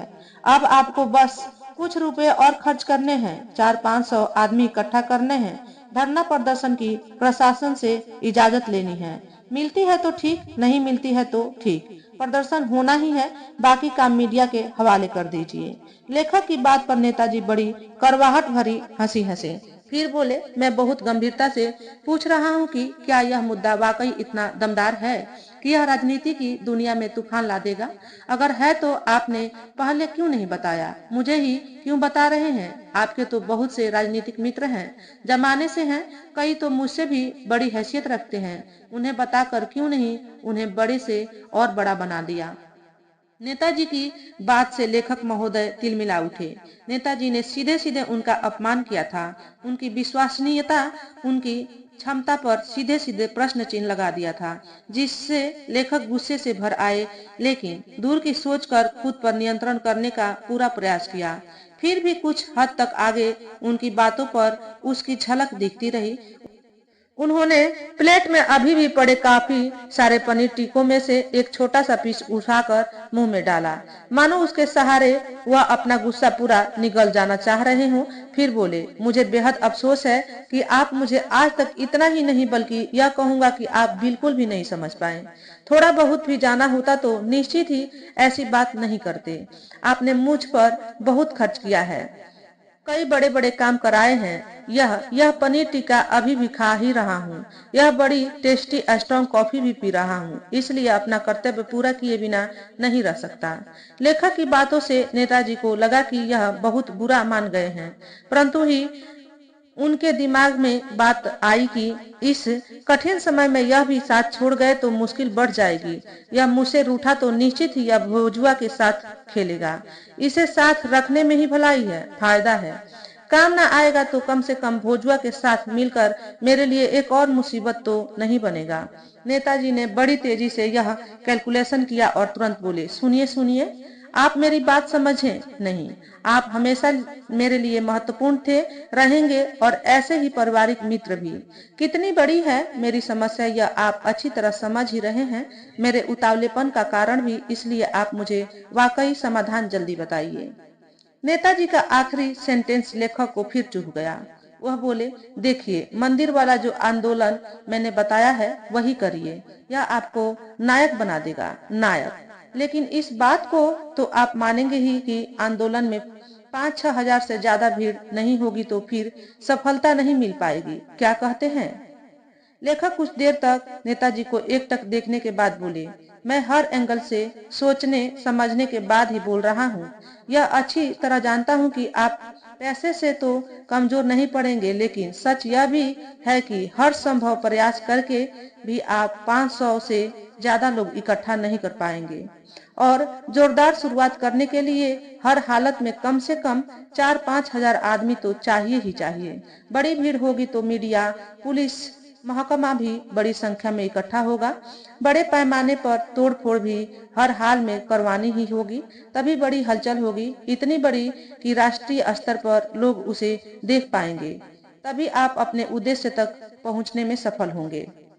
यह भी अच्छी तरह जानता हूं कि आप जो भीड़ लाएंगे उसमें से बहुत से तो पुलिस का जमावड़ा देखकर ही पीछे से ही इतने पीछे हो जाएंगे कि कहीं दिखाई ही नहीं देंगे। तो ऐसे लोग तोड़फोड़ क्या कर पाएंगे? यही तो मैं कह रहा हूँ कि यह आंदोलन संभव नहीं है। इतना आसान होता तो अब तक न जाने कितने लोग आंदोलन चला चुके होते। नेताजी के चेहरे पर निराशा साफ झलकने लगी थी। उनको महसूस हुआ कि जैसे उनका दिल बैठा जा रहा है। उन्होंने पानी का गिलास उठाया और पूरा पी गए। लेखक इस बीच उन्हें ध्यान से देखते रहे। नेताजी की दयनीय हालत का अक्षर अक्षर आसानी से पढ़े जा रहे थे। उनके चेहरे पर कोई बड़ी सफलता पा लेने जैसी खुशी की रेखाएं उभर रही थी, जिसे हलकान हुए जा रहे नेताजी देख नहीं पा रहे थे। आखिर लेखक फिर बोले, आप नाहक परेशान हुए जा रहे हैं। मैंने कहा ना कि मैं हर एंगल से सोच समझ कर बोल रहा हूँ। हजारों की भीड़ कैसे आएगी यह सब मुझ पर छोड़ दें, मैं ले आऊंगा। आप बस पैसे और जितनी ज्यादा गाड़ियों का इंतजाम कर सकते हो वह करिए। इस मैटर पर भीड़ के सामने और मीडिया के सामने क्या क्या बोलना है उसकी तैयारी करिए। ना हो सके तो वह भी बताइए, वह भी मैं कर दूंगा। भीड़ के सामने क्या क्या बोलना है लिख कर दे दूंगा। देख लीजिएगा मीडिया कैसे कैसे प्रश्न कर सकती है, उनके उत्तर आपको क्या क्या देने हैं वह भी लिख कर दे दूंगा। रट लीजिएगा। वैसे भी आपकी पार्टी का युवराज लीडर भी तो यही करता है। 4 सेंटेंस कहीं किसी विजिस्टर रजिस्टर पर भी लिखना होता है तो लिख कर जो दे दिया जाता है वही मोबाइल में देख कर लिखता है। फुली कंफ्यूज पर्सन है। आप तो खैर विद्वान आदमी हैं, कई बार आपको बोलते देखा है। नेताजी लेखक की बातें सुनकर उन्हें आश्चर्य से देखने लगे। उन्हें अपनी तरफ ऐसे देखते पाकर वह बोले, ऐसे आश्चर्य से क्यों देख रहे हैं? मेरी बातों पर यकीन नहीं हो रहा है क्या?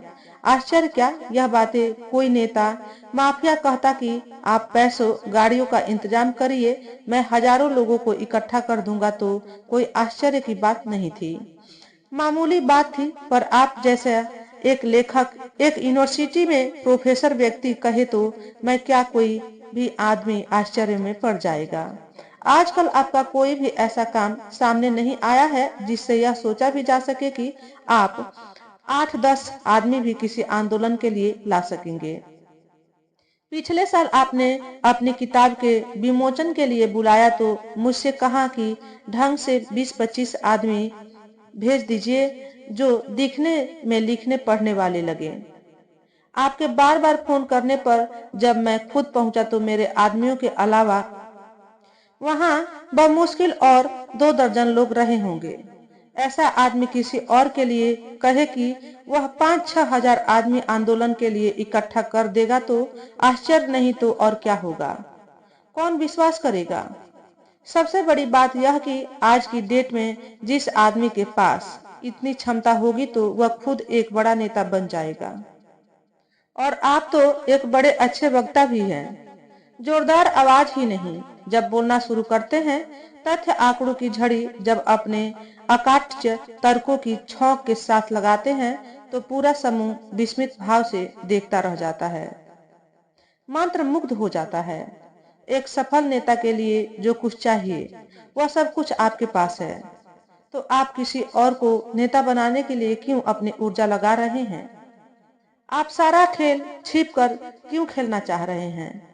यह आश्चर्यजनक नहीं है? देखिए, मैं इस समय बहुत परेशान हूँ, बहुत बड़ी उलझन में हूँ। मुझे साफ साफ बताइए, आपकी बातों ने मेरी उलझन और बढ़ा दी है। बुलाया था समाधान के लिए, लेकिन आप द्वारा खड़े किए जा रहे प्रश्नों ने उलझन और बढ़ा दी है। इसलिए सच मुझे तुरंत बताइए, और समय नहीं है मेरे पास। नेताजी का चेहरा इस बार थोड़ा सख्त हो चुका था। लेखक समझ गए कि अब सही समय है कि वह अपनी वास्तविक बात कहे। लोहा एकदम गर्म हो चुका है, इतना गर्म कि उस पर हल्की सी चोट भी गहरे निशान छोड़ सकती है। इतना गहरा निशान कि यह तथाकथित नेता उनका एक जबरदस्त टूल बन जाएगा। इतना पावरफुल टूल कि इसके जरिए वह शतरंज की कोई भी बाजी जीत लेंगे। जिस मिशन में वह वर्षों से लगे हैं उसके पूरा होने के और करीब पहुंच जाएंगे। यह सोचते ही उन्होंने एकदम से ऐसा खुलासा किया कि उस कमरे में महाविस्फोट सा हो गया। नेताजी हड़बड़ाकर अपनी जगह उठकर खड़े हो गए। सेकेंडों में वो एसी कमरे में भी पसीना से तरबतर हो गए, जबकि एसी 22 डिग्री टेम्परेचर को मेंटेन किए हुए था। इसके बावजूद नेताजी के चेहरे पर पसीना इतना था कि वह नाक पर एक बूंद बनकर बस टपकने ही की स्थिति में आ गया। उनकी आंखों की बरौनी को भी पसीना छूकर नीचे गिर गया। गला उनका ऐसा सूख रहा था कि जैसे उनका ब्लड प्रेशर हाई हो गया हो। जबकि लेखक एकदम शांत भाव से उन्हें देखते रहे, उनके अंतर्मन को पढ़कर समझते रहे। वह खुश हो रहे थे कि जैसा वह चाहते थे हथौड़े ने गर्म लोहे पर बिल्कुल वैसी ही चोट की है। मनचाहा निशान लोहे पर उभर आया है और अब समय है कि गर्म लोहे पर ठंडा पानी डालकर बन चुके निशान को अस्थायी बना दिया जाए। वह पानी का गिलास लेकर नेताजी के पास पहुंचे, उन्हें अपने हाथों से पानी पिलाया, फिर से सोफे पर बैठा दिया और बहुत ही शांत भाव से बोले, आप इतना हैरान परेशान बिल्कुल ना हो। आप जो चाहते हैं उससे भी कई बहुत कुछ ज्यादा आपको मिलेगा। इसके लिए जो कुछ चाहिए वह सब मेरे पास है। मैंने तो केवल 5,000 आदमियों की बात की थी, लेकिन अब तो आपको यकीन हो गया होगा कि मैं चाहूंगा तो आपके लिए 10,000 आदमी भी इसी शहर में इकट्ठा कर दूंगा। अब तो आपको यह आंदोलन शुरू करने में कोई संकोच, कोई शक, शुबहा नहीं रह गया होगा। आंदोलन की निश्चित सफलता के लिए शुरू में जो भी भीड़ चाहिए उससे भी ज्यादा मैं दूंगा। जब आंदोलन चल पड़ेगा तब आपके साथ बाकी लोग भी अपने आप ही गाड़ी, पैसों का इंतजाम करके आएंगे। तब आपको न गाड़ी का इंतजाम करना होगा, न पैसों का, न ही मुझे आदमियों का। नेताजी अब तक बहुत हद तक संभल चुके थे, अपना पसीना कई बार पोंछकर सुखा चुके थे, जग से गिलास में डाल डालकर 2 गिलास पानी भी पी चुके थे। गला अब पूरी तरह तर था। उन्हें संतुष्टि हो चली थी इस बात की कि लेखक जो कह रहा है उसके कहे अनुसार चलकर वह आंदोलन इतने बड़े पैमाने पर चला ले जाएंगे कि आला कमान को वो धो धो कर मारेंगे। आला कमान अब उनकी जी हुजूरी करता उनके पीछे पीछे चलेगा।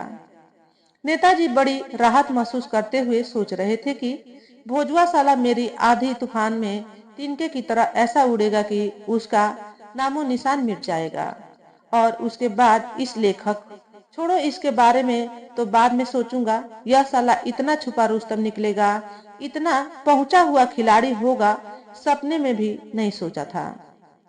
सोचना क्या, शक भी नहीं किया जा सकता था। अब जबकि बात खुल गई है, इसका असली चेहरा सामने आ गया है, तो जरूरी यह है कि इसकी एक एक बात की जांच पड़ताल कर ली जाए। पूरी तरह ठोक बजा कर देखना जरूरी हो गया है। नेताजी ने मन ही मन यह जोड़ घटाव करते हुए लेखक से पूछा, आपके इस तरह से काम धाम या इस रूप की मैंने कल्पना तक नहीं की थी, लेकिन यह भी आश्चर्यजनक है। मैं अपनी बात दोहराऊंगा कि जब आप इतना कुछ करने में सक्षम हैं, तो खुद आगे बढ़कर क्यों नहीं मोर्चा संभालते, मुझे क्यों आगे कर रहे हैं? और जब मैं आगे निकल जाऊंगा तो आपको क्या मिलेगा? आपका उद्देश्य क्या है? यह जाने बिना संशय की इतनी मोटी परतें हैं कि आगे बढ़ पाना बहुत कठिन लग रहा है। नेताजी की बातें सुनकर लेखक सोचने लगे कि कहीं गाड़ी फिर ना पटरी से उतर जाए, इसलिए तुरंत ही बोले, आप निश्चिंत रहिए, मैं आपके संशय की सारी परतें तुरंत हटाता हूँ। देखिए, मेरा उद्देश्य वास्तव में संपूर्ण नक्सल जगत का उद्देश्य है। स्वर्गीय कानू सन्याल चारू मजुमदार का सपना है। देश में जन सामान्य मजदूरों की सरकार का सपना है, जो वर्तमान लोकशाही को समाप्त करके ही पूरा होगा। इस लोकशाही को उखाड़ने के लिए ऐसे ही जातिवादी, धार्मिक, क्षेत्रवादी, भाषावादी, अलगाववादी आंदोलन की ही जरूरत है। ऐसे आंदोलन इस लोकशाही की जड़ों को खोखला कर देंगे, इतना कि एक दिन लोकशाही की दुनिया के इस सबसे बड़े लोकतंत्र का भवन अपने आप धराशायी हो जाएगा और तब इस विशाल हिंदुस्तान में जन सामान्य की, मजदूरों की, गरीबों की सरकार होगी, जो इनके लिए सच में काम करेगी। उनकी जमीनें भीमकाय उद्योगों के लिए जबरियां छीनी नहीं जाएंगी। जिन क्षेत्रों में हजारों हजार वर्षों से जनजातियों के लोग रहते आए हैं, उनसे उनका क्षेत्र छीना नहीं जाएगा। उसके मालिक वही रहेंगे, उसके नीति नियंता वही रहेंगे, ना कि दिल्ली के सिंहासन पर बैठा तथाकथित जनसेवक, जो जनसेवक के नाम पर धब्बा होते हैं। कहलाएंगे जनसेवक, लेकिन जनता की कमाई से प्रचंड तानाशाहों की तरह रहते हैं। करोड़ों की सैकड़ों गाड़ियों के काफिले में निकलते हैं। जनता के पैसों पर आलीशान ऐश्वर्यपूर्ण जीवन जिएंगे और तुरा यह कि हम तो जनसेवक हैं। अरे आप कैसे जनसेवक है भाई कि जनता आपकी छाया भी नहीं छू पाती।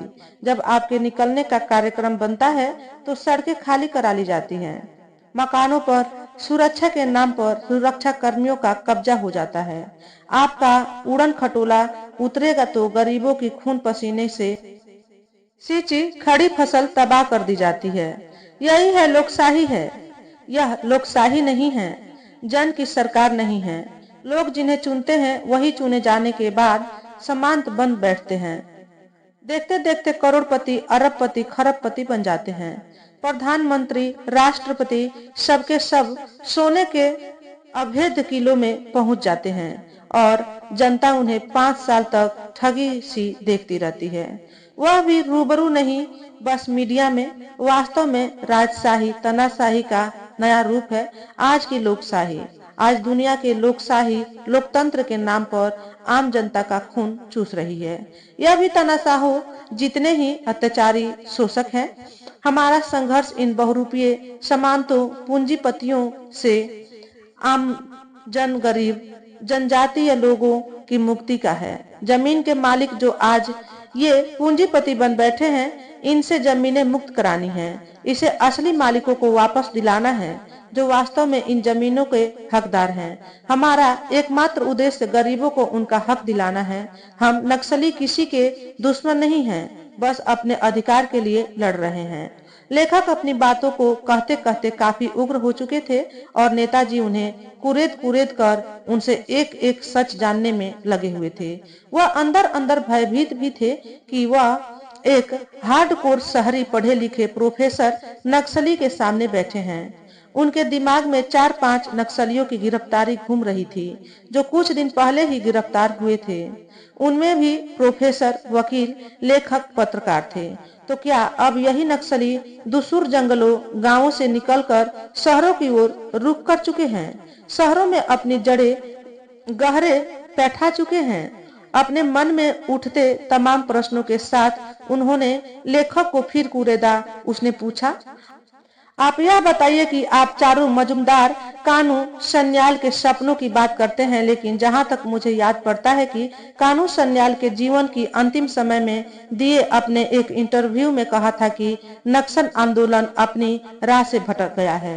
नक्सल आंदोलन में ऐसी हिंसा को स्थान नहीं दिया गया था जैसी आजकल नक्सली कर रहे हैं। यह बात सही भी है। आप लोग जिहादी आतंकियों से भी पहले से पकड़े गए निरीह मासूम लोगों के हाथ पैर काटते आ रहे हैं, सिर कलम कर देते हैं, सुरक्षा कर्मियों की लाशों को चीर कर बम भर कर भेज देते हैं। यह सब निरंतर जारी है। यह सब मरने वाले कोई अमीर नहीं, गरीब ही होते हैं।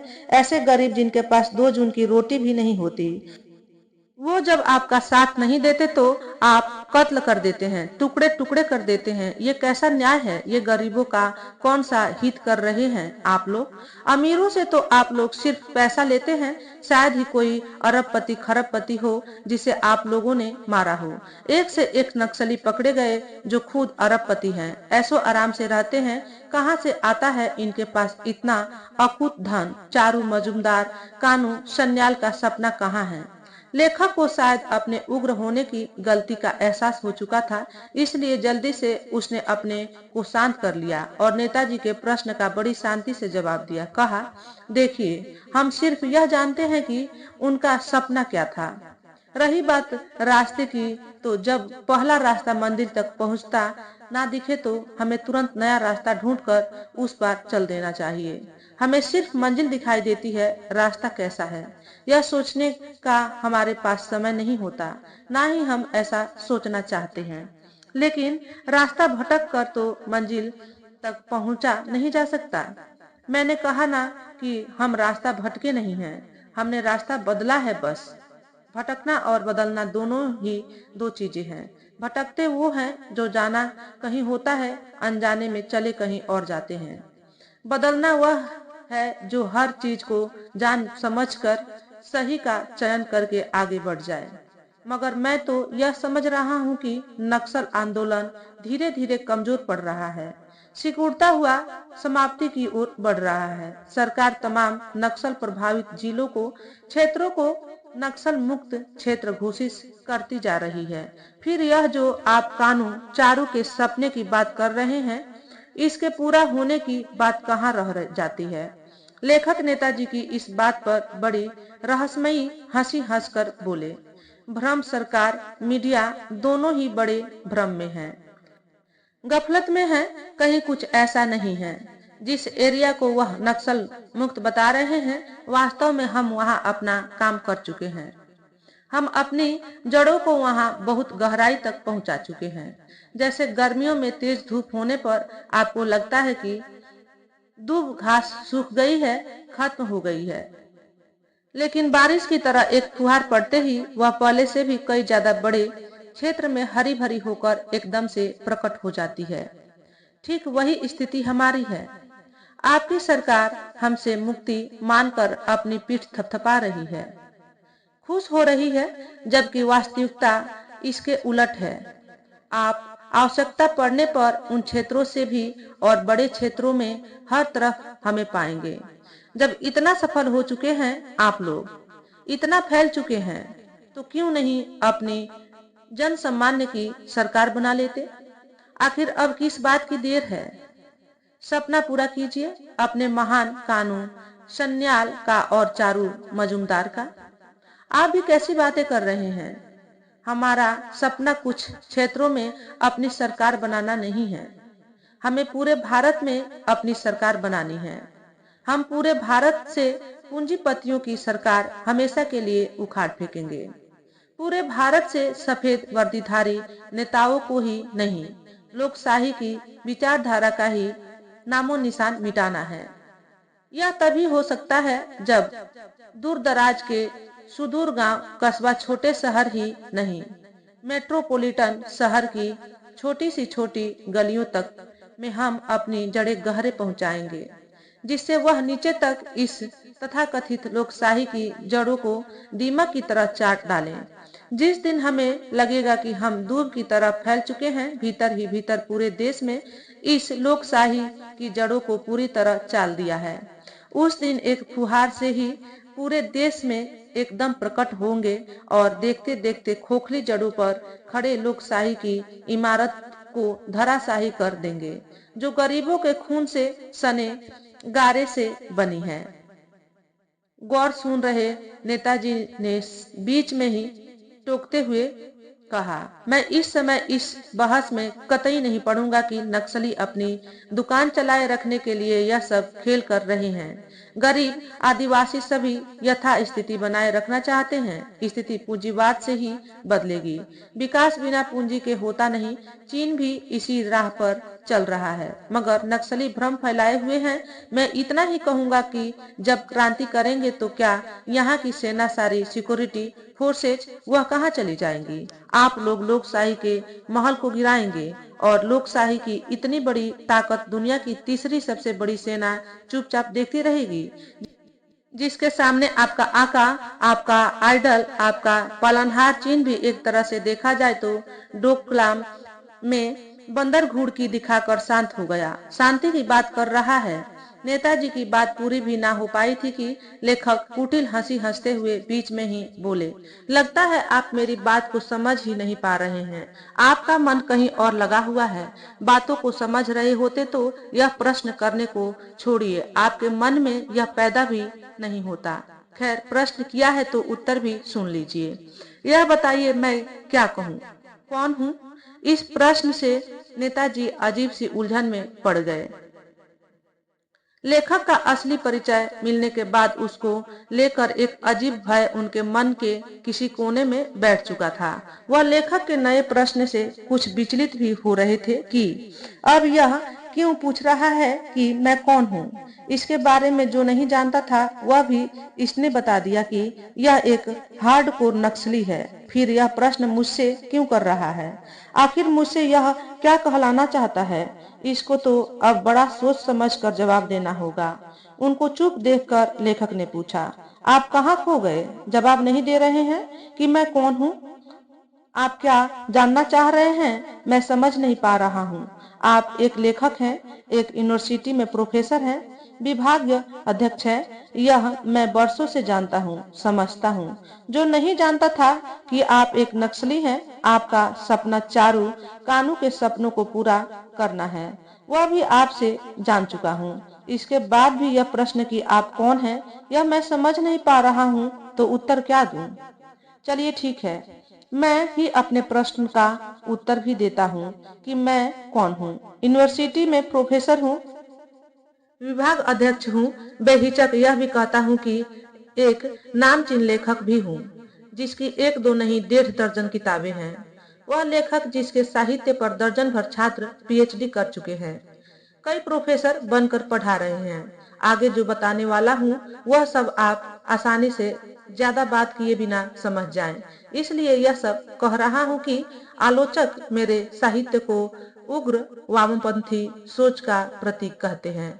कुछ ज्यादा ही घुटे हुए जो आलोचक है, वह तो दबे स्वर में ही सही मुझे नक्सली विचारों का पोषक प्रचारक कहते हैं।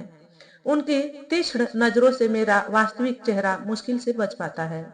उनकी संदेह की नजर मुझ पर बनी ही रहती है। और स्पष्ट करूं तो सीधे से यह कि नक्सल एक विचार के रूप में पूरे देश में हर क्षेत्र में फैल रहा है। शिक्षण संस्थाओं, न्यायपालिका, सिक्योरिटीज फोर्सेज, सेना, मेडिकल क्षेत्र और प्रशासनिक क्षेत्र में भी जिस दिन हर क्षेत्र में यह पर्याप्त रूप से फैल जाएगा, उस दिन एक साथ क्रांति होगी। जिन सिक्योरिटी फोर्सेज, सेना, पुलिस की ताकत पर आप या आप जैसे लोग नक्सल आंदोलन को कुचलने का भरोसा किए बैठे हैं, जिनकी ताकत पर आप अपने दंभ में हैं, वही ताकत आपकी नहीं परिवर्तित होकर नक्सली ताकत बन चुकी होगी। और यह निरंतर हो रहा है। यहाँ तक कि आपकी पार्टी में भी हमारे विचारों के ढेरों समर्थक हैं। आप फिर कोई संशय प्रकट करे इसके पहले ही प्रमाण दिए देता हूँ कि आपकी पार्टी के ही एक बड़े कद्दावर नेता ने बीते दिनों ही कहा है कि नक्सली क्रांति कर रहे हैं। उसने हमारे विचारों का पूरा समर्थन किया है। वह अभिनेता से नेता बना, नाचने गाने वाला, आपके आला कमान का चहेता भी है। उसका पूरा परिवार ही नचनिया गवनिया है। तो जब नचनिए गवनिए आपकी फिल्म इंडस्ट्री वाले हमारे विचारों के समर्थन में हैं, तो बाकी आगे की आप समझ सकते हैं। यह और आगे बढ़ेगा। फिर दुनिया में महान रूसी क्रांति के बाद एक और उससे भी बड़ी महान क्रांति होगी। देश जन सामान्य के शासन तले आगे बढ़ेगा। लोकशाही का ठीक उसी तरह नामो निशान नहीं रहेगा जिस तरह पूर्व सोवियत संघ में जारशाही का नामो निशान नहीं रहा। मुझे लगता है कि अब और ज्यादा समझाने की आवश्यकता नहीं है कि लोकशाही को नेस्त नाबूद कर जनसामान्य की सरकार कैसे बनेगी। नहीं समझाने की तो नहीं, लेकिन संशय की आखिरी परत रह गई है। आपको उस परत को भी हटाना है। नेताजी की बात सुनकर लेखक कुछ खींचते हुए अंदाज में बोले, इतना कुछ बताने के बाद भी संशय की एक परत रह गई है। आश्चर्य है। बताइए वह आखिरी संशय की परत क्या है? खुशी इस बात की है कि आपके संशय की यह आखिरी परत है। लेखक की खीज को नेताजी ने भांप लिया था। वह नक्सली के सामने है। इस भय के प्रभाव से वह करीब करीब बाहर निकल चुके थे। अतः बेबाकी से बोले, मैं आपकी सारी बातों से सहमत हूँ। बस एक संशय यही कि आप एक तरफ अपनी पहचान दुनिया से छुपाने के लिए सारे जतन करते हैं, फिर अचानक ही आपने सारे सच मेरे सामने क्यों रख दिए? किसी और को भी तो आगे करके आंदोलन करवा सकते हैं, अपना उद्देश्य पूरा कर सकते हैं। मुझसे ही क्यों? मुझ में ही ऐसी कौन सी योग्यता देखी आपने कि सारे राज बता दिए? क्योंकि मैंने देखा कि आप प्रतिद्वंदिता में इस कदर धंसे हुए हैं कि भोजू की हत्या के लिए भी जी तोड़ कोशिश में लगे हैं। आप में जैसा जुनून है, मुझे अपने काम के लिए वही चाहिए था। आप में मिला तो आपसे बातें की, यानी सुपात्र से। बस इतनी सी बात है। लेखक के मुंह से भोजू की हत्या के प्रयास की बात सुनकर नेताजी हक्का बक्का हो गए, लेकिन पूरी ताकत से अपने को सामान्य बनाए रहे। अनजान बनते हुए कहा, आप यह नई बात भोजू की हत्या के प्रयास की क्या कर रहे हैं? मैं कुछ समझ नहीं पा रहा हूँ। मुझे सब मालूम है, अनजान ना बनिए। सतवीर ड्राइवर को भोजू को ट्रक से मारने के लिए कितने पैसे दिए, यह भी। इतना कहते हुए लेखक ने अपने मोबाइल को ऑन कर तस्वीर और नेताजी की बातचीत की रिकॉर्डिंग सुना दी। सारी बातें एकदम साफ साफ रिकॉर्ड थी। नेताजी एक बार फिर पसीने से तर हो रहे थे। उनकी हालत का अंदाजा करके लेखक ने उन्हें फिर पानी पिलाया। समझाने के लिए उनके कंधे पर हाथ रखकर कहा, कोई बड़ा काम ऐसे परेशान होने से नहीं होता, पूरे जोश होश हिम्मत के साथ आगे बढ़ने से होता है। मेरी बात मानिए, जैसा कह रहा हूँ वैसा करिए। अपना आंदोलन खड़ा करिए, अपना सपना पूरा करिए। भोजू को नहीं, उसके कद को खत्म करिए। लेखक की बातों से नेताजी बहुत साफ साफ समझ गए कि वह उसके चंगुल में ऐसा फंस चुके हैं कि वहां से उनका निकलना संभव नहीं है। उसे कोसते हुए सोचने लगे कि बुलाया था इसे किस लिए और हो क्या गया है। यह न जाने कब से मेरा पीछा कर रहा है, न जाने क्या क्या जानता है। नहीं सुनता हूं तो जिस टोन में यह बोल रहा है उसमें साफ साफ धमकी है कि भोजूवीर की हत्या के प्रयास में यह अंदर करा देगा। यह बात जानकर भोजूवीर भी मेरी जान का जानी दुश्मन बन जाएगा। ये साला लेखक तो जेल में भी मेरी हत्या करा देगा। मेरे बाद क्या होगा मेरे परिवार का। इधर कुआं उधर खाई, किधर कदम बढ़ाऊं। उनको चुप देखकर लेखक ने फिर टोका, आजकल इतना सोचने नहीं, तुरंत एक्शन लेने का दौर है। भोजू की तरह सोचने विचारने में समय लगाना आप जैसे नेताओं के लिए खुद अपने पैरों पर कुल्हाड़ी मारने जैसा है। मैंने डिसाइड कर लिया है कि मुझे क्या करना है, लेकिन मेरी समझ में अभी भी नहीं आ रहा है कि मेरे इस एक आंदोलन से आपकी महान क्रांति जैसे असंभव से सपने को पूरा करने में क्या मदद मिलेगी। लेखक ने बड़ी मुश्किल से अपनी खींच पर नियंत्रण करते हुए कहा, देखिए, मैं बार बार कह रहा हूँ कि एक अकेले आपके ही आंदोलन से नहीं बल्कि ऐसे तमाम आंदोलन देश भर में होंगे और यह सारी बातें मिलकर ही चुनाव के करीब आने तक ऐसा माहौल बिगाड़ेंगे कि जिस एक पार्टी को स्पष्ट बहुमत मिलता दिख रहा है वह भी पिछड़ जाएगी। अस्थिर मजबूर सरकार अस्थिरता पैदा करेगी। आप क्या समझते हैं कि यह सब इतना आसान है? हम लोगों द्वारा बहुत कुछ देश भर में किया जा रहा है, बरसों बरस से बराबर किया जा रहा है। हमारे काम का महत्व कितना है इसका अंदाजा आप इसी बात से लगा लीजिए कि हमें एक नई कई देशों से समर्थन मदद सब मिलती रहती है। कुछ देर पहले आपने ही चीन को हमारा पालनहार कहा ही है। आप क्या समझते हैं यह जो मॉब लीचिंग होती है, किसानों के उपद्रव होते हैं, चुनाव आते ही बढ़ जाते हैं, क्या यह सब अपने आप ही हो जाता है? अपनी रोजी रोटी के लिए मर रही भीड़ के पास इतना समय कहाँ है? यह सब हम ही कराते हैं, हमारे प्रयासों से होता है।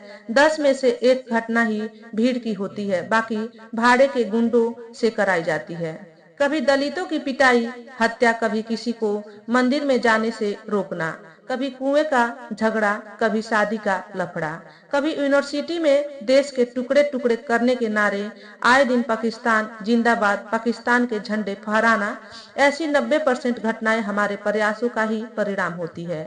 कभी आप लोगों के दिमाग में यह बात क्यों नहीं आती कि ऐसी घटनाएं चुनाव के करीब आते ही क्यों हर तरफ होने लगती हैं? यह बातें मैं सिर्फ इसलिए बता रहा हूँ जिससे आप हमारी ताकत, हमारे विस्तार का सटीक अनुमान लगा सके, अपना कंफ्यूजन तुरंत दूर कर सके। बताई इसलिए भी क्योंकि अब आप हमारे आदमी हैं, हमारे सदस्य बन चुके हैं। अपनों से कुछ क्या छुपाना और क्या डिसाइड करना। इसी मंगल से आपका आंदोलन शुरू हो रहा है। यहाँ एक बड़े मंदिर में भीड़ में धक्का मुक्की होगी, भगदड़ मचेगी, कुछ भक्त बेचारे मर जाएंगे। आप सिंपैथी में तुरंत वहां पहुंचेंगे। प्रशासन मंदिर की व्यवस्था को एकदम दोषी ठहराएंगे। कहेंगे सरकार मंदिर का अधिग्रहण तो कर लेती है, लेकिन कोई व्यवस्था नहीं करती, जिस कारण आए दिन ऐसी घटनाओं में मासूम भक्त जान गंवाते हैं। इसलिए सरकार भारत के सभी मंदिरों से अपना शिकंजा हटाए, व्यवस्थापक अपनी व्यवस्था खुद कर लेंगे। वैसे भी यह भेदभावपूर्ण है, संविधान की मूल भावना के खिलाफ है। यह सारी बातें मंगलवार को आप मीडिया के सामने चीख चीख कर कहेंगे। रही बात मीडिया की कि आपके पास क्यों आएगी, क्योंकि आपके साथ कम से कम 200-250 लोग होंगे। आप प्रशासन लोगों की मदद कर रहे होंगे। दूसरे हम खुद मीडिया को इतना मैनेज करेंगे कि आपका इंटरव्यू लेने सब पहुंचेंगे। इलेक्ट्रॉनिक एवं प्रिंट मीडिया दोनों ही आप भी पार्टी लाइन के अगेंस्ट बोलकर अगले दिन से बड़ा आंदोलन प्रारंभ करने की घोषणा करके भोजू की तरह छा जाएंगे। आपकी सफलता और सुरक्षा भी इस बात पर निर्भर है कि हमारे आपके बीच हुई यह वार्तालाप कितनी गुप्त बनी रहेगी। मेरी तरफ से निश्चिंत रहें, मैं जो कहता हूँ उस पर अंतिम सांस तक अडिग रहने का संकल्प रखता हूँ। आप भी रखिए। आखिर आप एक बड़े व्यवसायी हैं, भरे पूरे परिवार के स्वामी हैं। लेखक यह कहते हुए उठे और नेताजी से हाथ मिलाकर चले गए। उनकी आखिरी बातों में साफ साफ धमकी सुनकर नेताजी बड़े गहरे सहम गए। उन्हें लेखक की आंखों में भयानक गुस्सा, खून सब कुछ दिख रहा था। वह उसके जाने के बाद भी जहां के तहां भूत बने बैठे रहे। मंगल को मंदिर में भगदड़ में भक्तों के इधर उधर पड़े शव, चीख पुकार, खून दबे कुचले बच्चे, सब दृश्य उनकी आंखों के सामने घूम रहे थे और खुद को वह इस भगदड़ के बाद अफरा तफरी में इधर उधर भटकते देख रहे थे। कुछ संभालने के बाद उन्होंने सोचा कि जो भी हो यह भगदड़ रुकनी चाहिए। हे भगवान, यह राजनीति। नेताजी इतना जोर से चीखे कि पत्नी दौड़ी भागी उनके पास पहुंच गई, मगर नेताजी की हालत उनकी कुछ समझ में नहीं आ रही थी। पूछने पर भी वह कुछ नहीं बोल रहे थे, स्तब्ध से सामने दीवार पर देखे जा रहे थे। मन में एक वाक्य दोहराए जा रहे थे कि जैसे भी हो लोगों की मौत रुकनी चाहिए, लेकिन कैसे। इस लेखक नहीं नक्सली राजा ने यह खुलासा तो किया ही नहीं कि भगदड़ किस मंदिर में होगी। हे भगवान, मैं किस बवाल में पड़ गया। इस भोजू साले के कारण मैं कहां से कहां फंस गया। अब चाहे जो भी हो, भोजू से पहले इस नक्सली से निपटूंगा। साला धमकी देकर गया है, मेरे परिवार पर नजर डाली है, लोकशाही के खात्मे का सपना देख रहा है। घबरा नहीं, तुझे सपना देखने लायक ही नहीं छोड़ूंगा। अपनी राजनीति की बलि देकर भी तुझे समाप्त करना पड़ा तो अब पीछे नहीं हटूंगा। चीनी पिल्ले, तूने भले ही ऐसा फंसाया है कि ना निगलते बन रहा है ना उगलते। तो दोस्तों, आज के वीडियो में बस इतना ही। अगर आपको हमारे द्वारा बताई गई कहानी थोड़ी सी भी अच्छी लगी हो तो वीडियो को लाइक और शेयर करें। चैनल पर पहली बार आए हो तो चैनल को सब्सक्राइब करके बेल नोटिफिकेशन को ऑल पर सेट कर लें, ताकि आपको ऐसे ही अच्छे वीडियो देखने को मिले। हमेशा खुश रहें, हमेशा स्वस्थ रहें। वीडियो देखने के लिए आपका बहुत बहुत धन्यवाद।